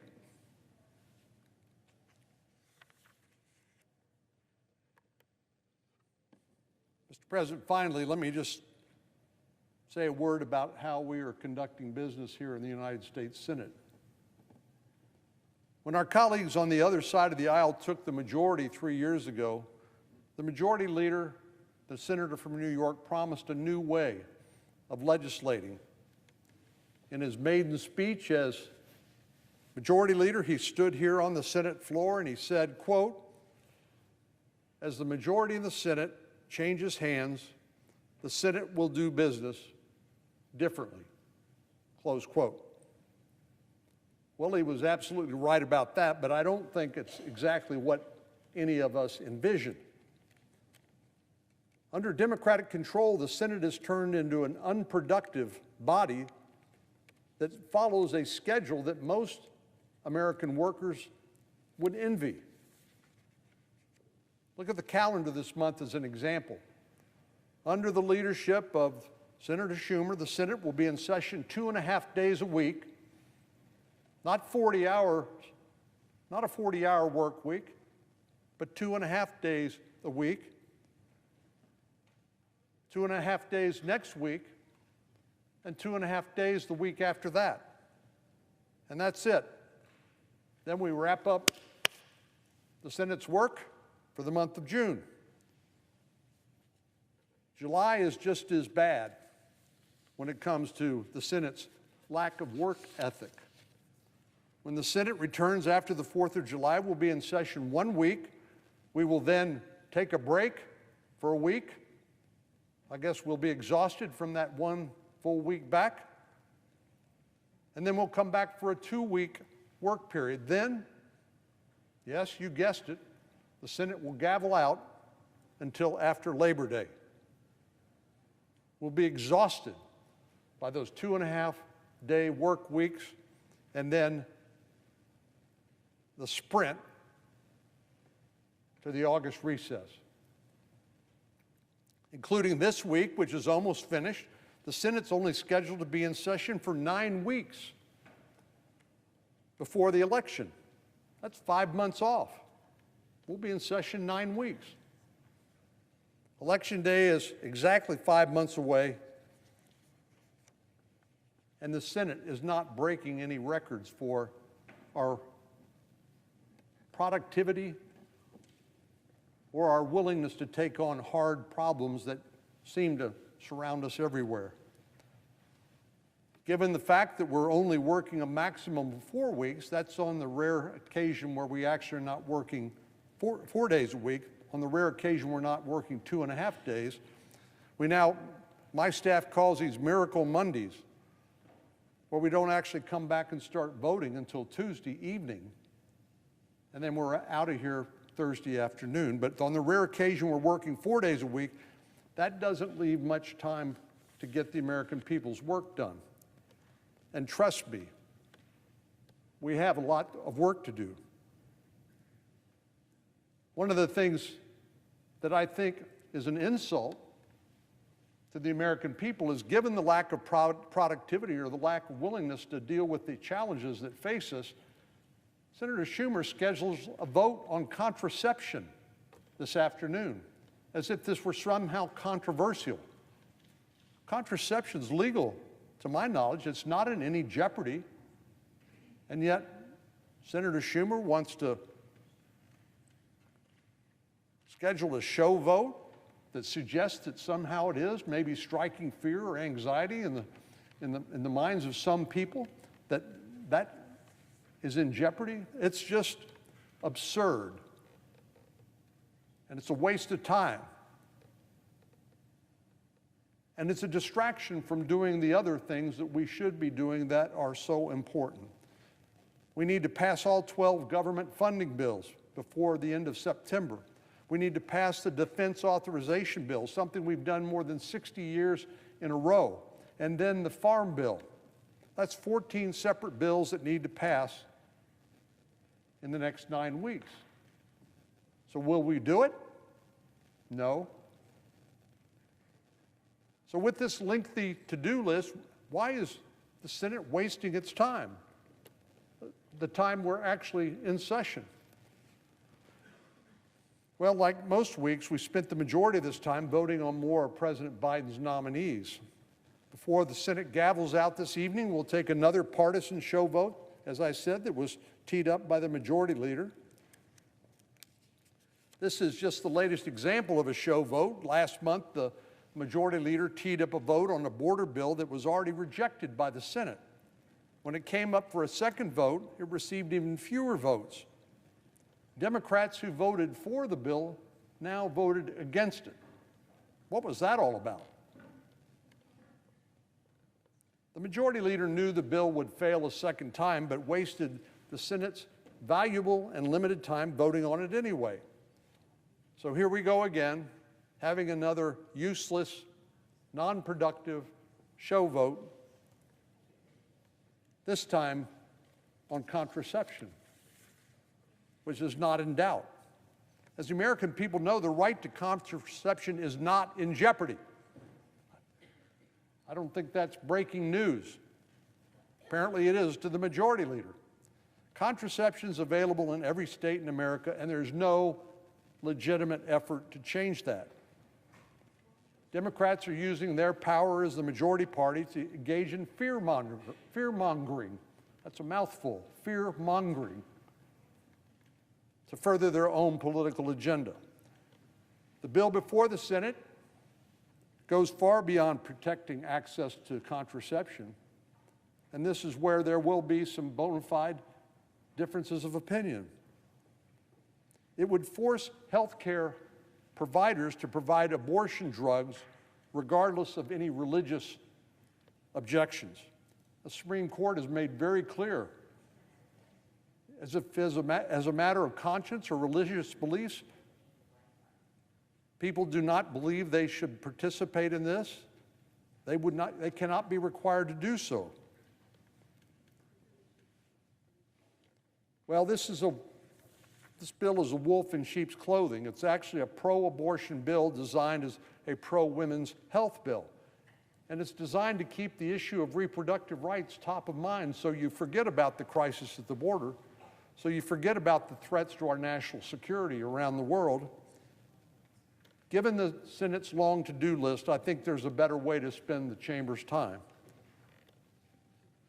2.5-day work weeks, truncated work periods, the time we've wasted here on nominees and political show votes. This is no way to run the Senate. And it's certainly not the way Republicans will do things if we regain control of the chamber next year.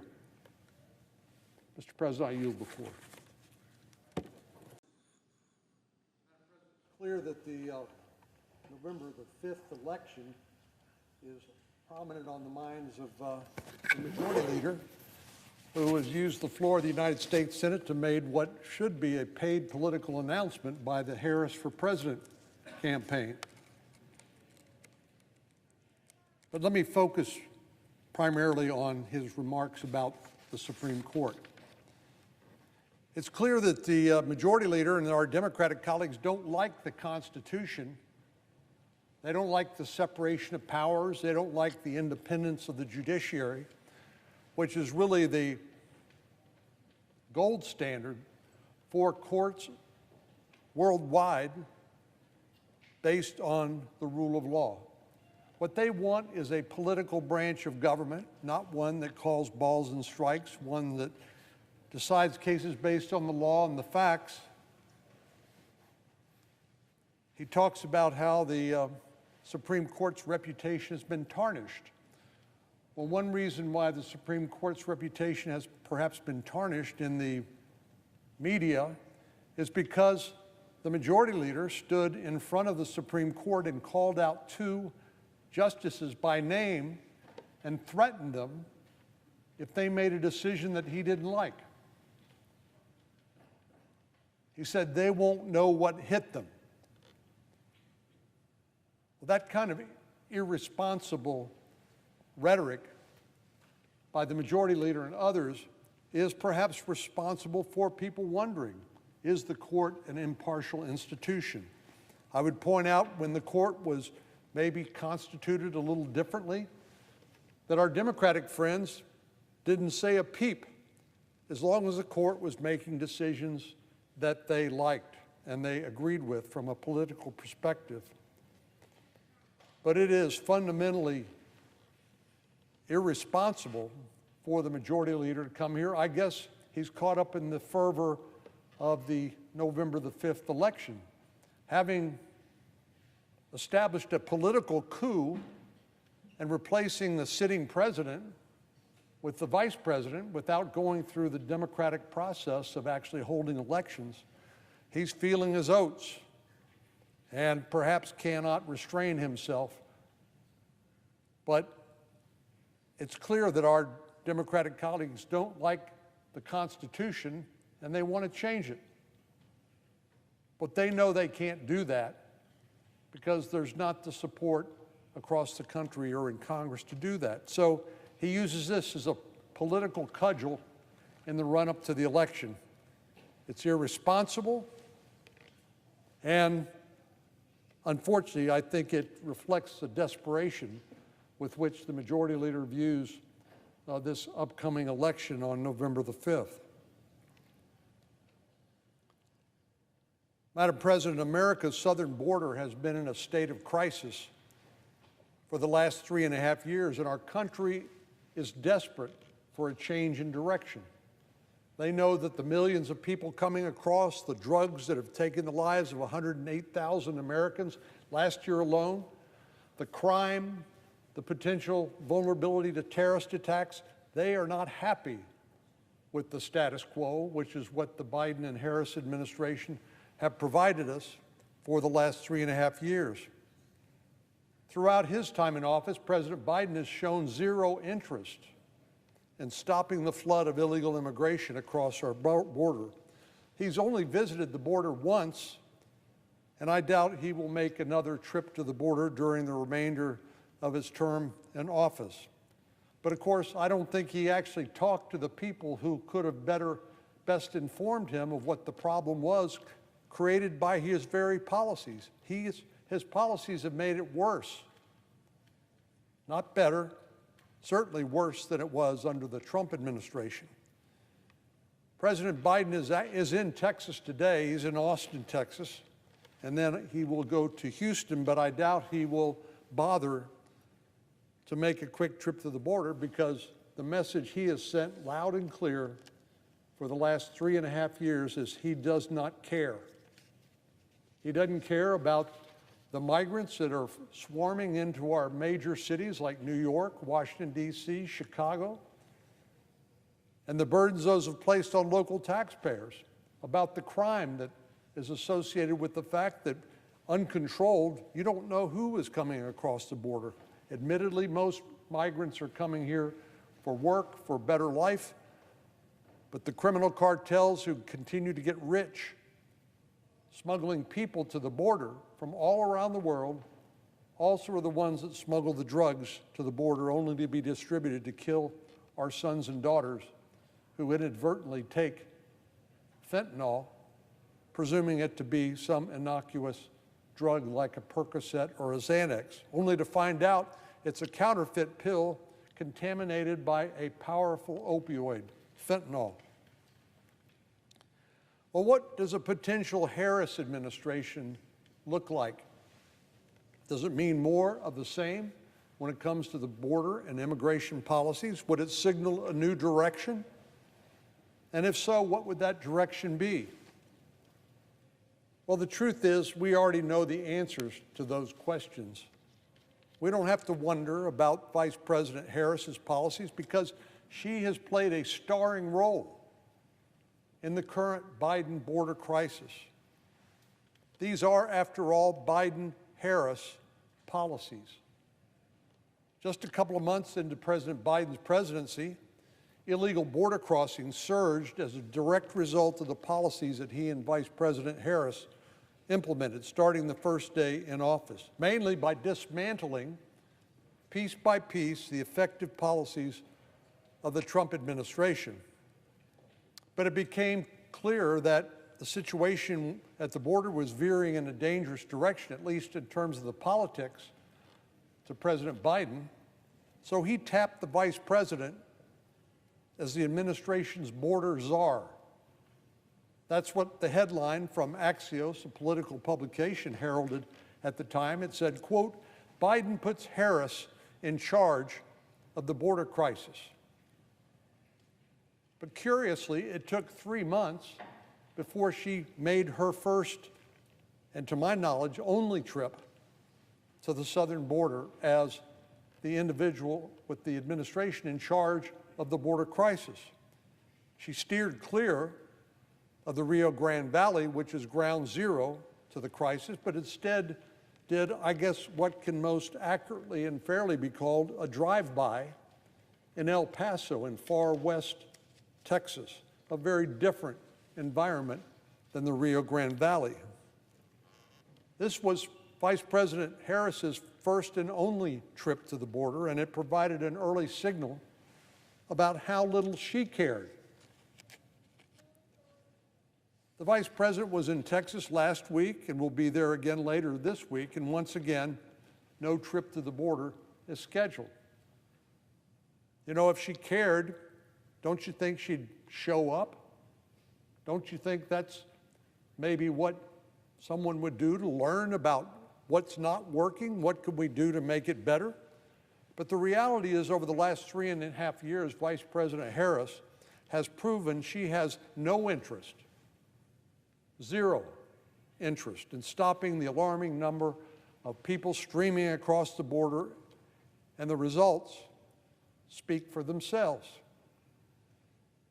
We've seen a record-shattering number of people flowing across the border because all of the signals being sent by the Biden administration is come by any means you can, come to the border, and we will release you into the interior of the United States.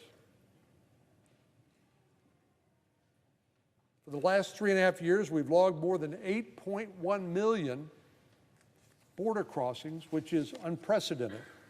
During the entire 12 years of the Obama and Trump administrations, the U.S. encountered about half of that, well, excuse me, about 6.1 million migrants at the southern border. So that's 12 years we've experienced less than what we've experienced in 3.5 years under the Biden administration. So in those 3.5 years, President Biden and Vice President Harris have not only hit that previous total, but significantly exceeded it. The number of illegal crossings at the border, though, only tells part of the story. It's only one data point. Every day, Border Patrol spots migrants on cameras or sensors, but they're unable to get there to them in time to apprehend them. These are known as gotaways. Since President Biden took office, the agency's recorded more than 1.8 million gotaways.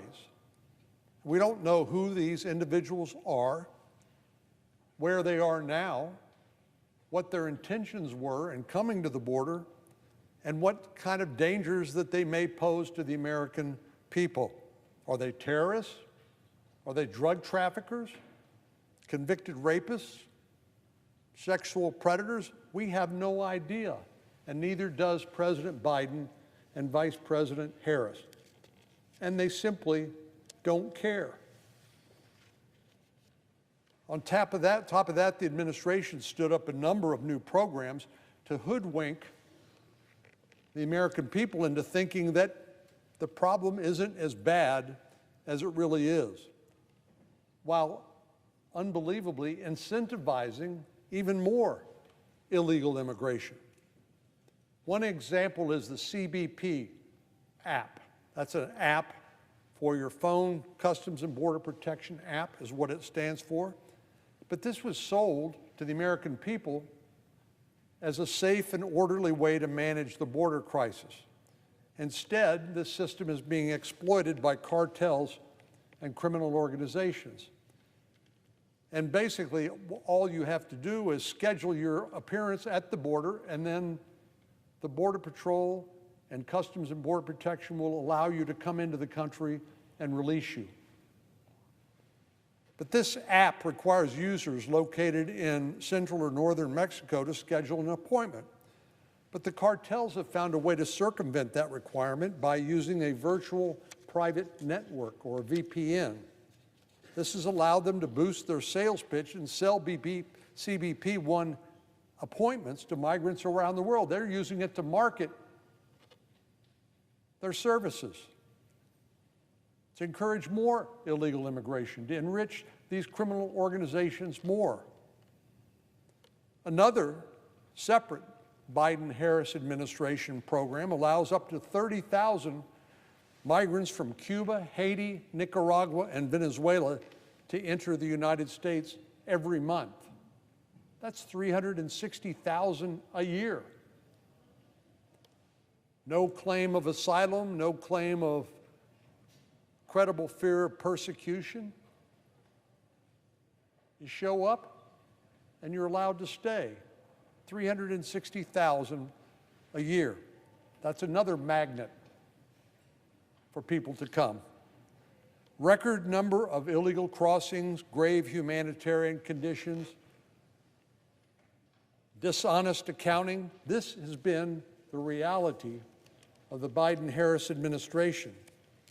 And there can be no serious doubt that if elected president, Vice President Harris would keep these disastrous policies in place. She's already told us as much. Before serving as vice president, or even as a United States Senator, Vice President Harris was Attorney General of California. In 2015, then Attorney General Harris claimed in an interview that an undocumented immigrant is really not a criminal. Well, she knows better. Our immigration statutes explicitly establish that illegally entering the United States can be a crime. Even though she served as the top law enforcement officer for a border state, she refused to acknowledge even this basic fact. Then when campaigning for president in 2019, then Senator Harris affirmed that she still held that belief. The moderator of a debate asked the candidates to raise your hand if they supported decriminalizing illegal border crossings. And of course, her hand shot up into the air. It's hard to decriminalize something that you don't think's a crime, but we get her drift. Of course, that's only the beginning of Vice President Harris's views concerning the border and immigration. Back in 2018, then Senator Harris was asked if she supported the Abolish ICE movement. You may recall this was back when our colleagues on the left, the Democratic Party, supported defund the police. She went even farther and said we ought to abolish ICE, that's Immigration and Customs Enforcement. Those are the folks who enforce our immigration laws. She said we need to start thinking about that from scratch. I guess that means when you start from scratch, eliminating all the laws that currently exist and replacing them with something new. But she was certainly willing to abolish ICE while she created something unspecified different.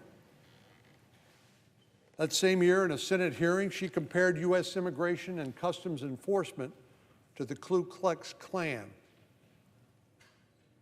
How outrageous and irresponsible is that? These are law enforcement officers who serve the nation, put themselves in peril, in harm's way, and she said they are like the Ku Klux Klan? That says everything you need to know about how a potential Biden-Harris administration would approach illegal immigration and border security, including dismantling the very enforcement agency responsible for enforcing our immigration laws. Beyond that, Vice President Harris has advocated for a pathway to citizenship for the 11 million or so people in the country illegally. I also heard this weekend one of our colleagues, a senator from Massachusetts, say one of the things that she would anticipate from a future Harris administration would be establishing a pathway to citizenship for people here illegally in the United States. We also know she supports federal health coverage for undocumented immigrants. In other words, she wants all of us as taxpayers to pay for the health care of people who won't even respect our laws and who enter the country illegally. And she's demonstrated that she is all too quick to judge and vilify law enforcement. 3 years ago, mounted Border Patrol agents were trying to control a crowd of about 15,000 migrants near Del Rio, Texas. Del Rio, Texas is about 35,000 people. Can you imagine the chaos and the challenge associated with 15,000 migrants from Haiti showing up in this town of 35,000 people? Well, one photographer captured an image that went viral for all of the wrong reasons. The image showed an agent grabbing the back of a man's shirt while on horseback, while the horse's reins dangle on the side. At first glance, people like then Vice President Harris assumed the worst and accused the agent of whipping the man to the ground. But before the agency could even investigate the matter, she had attacked, disparaging the very law enforcement officials that are responsible for enforcing security at the border. She said these images evoked those of slavery and described the agent's behavior as horrible and deeply troubling. Had she waited to actually investigate the incident, she would have learned the facts, that there was no whip and there was no whipping. If she'd bothered to speak to the head of Border Patrol, she would have been told the same thing, but as reports indicate, the Vice President of the United States, who was appointed the border czar by President Biden, has never spoken to the head of the Border Patrol. neither the current one or his predecessor. Think about that for a minute. If your job is to be the border czar, wouldn't that be the first person you'd talk to as the head of Border Patrol? Maybe to learn what you could about the problem and what you could do to help fix it? But she hasn't even bothered to talk to either the current or the previous Border Patrol chief. The fact is that Vice President Harris has played a key role in fueling the largest immigration crisis our country has ever seen. If she was able to accomplish that much as the Vice President and border czar, I hate to know what kind of damage she could inflict from the Oval Office. Madam President, I yield the floor.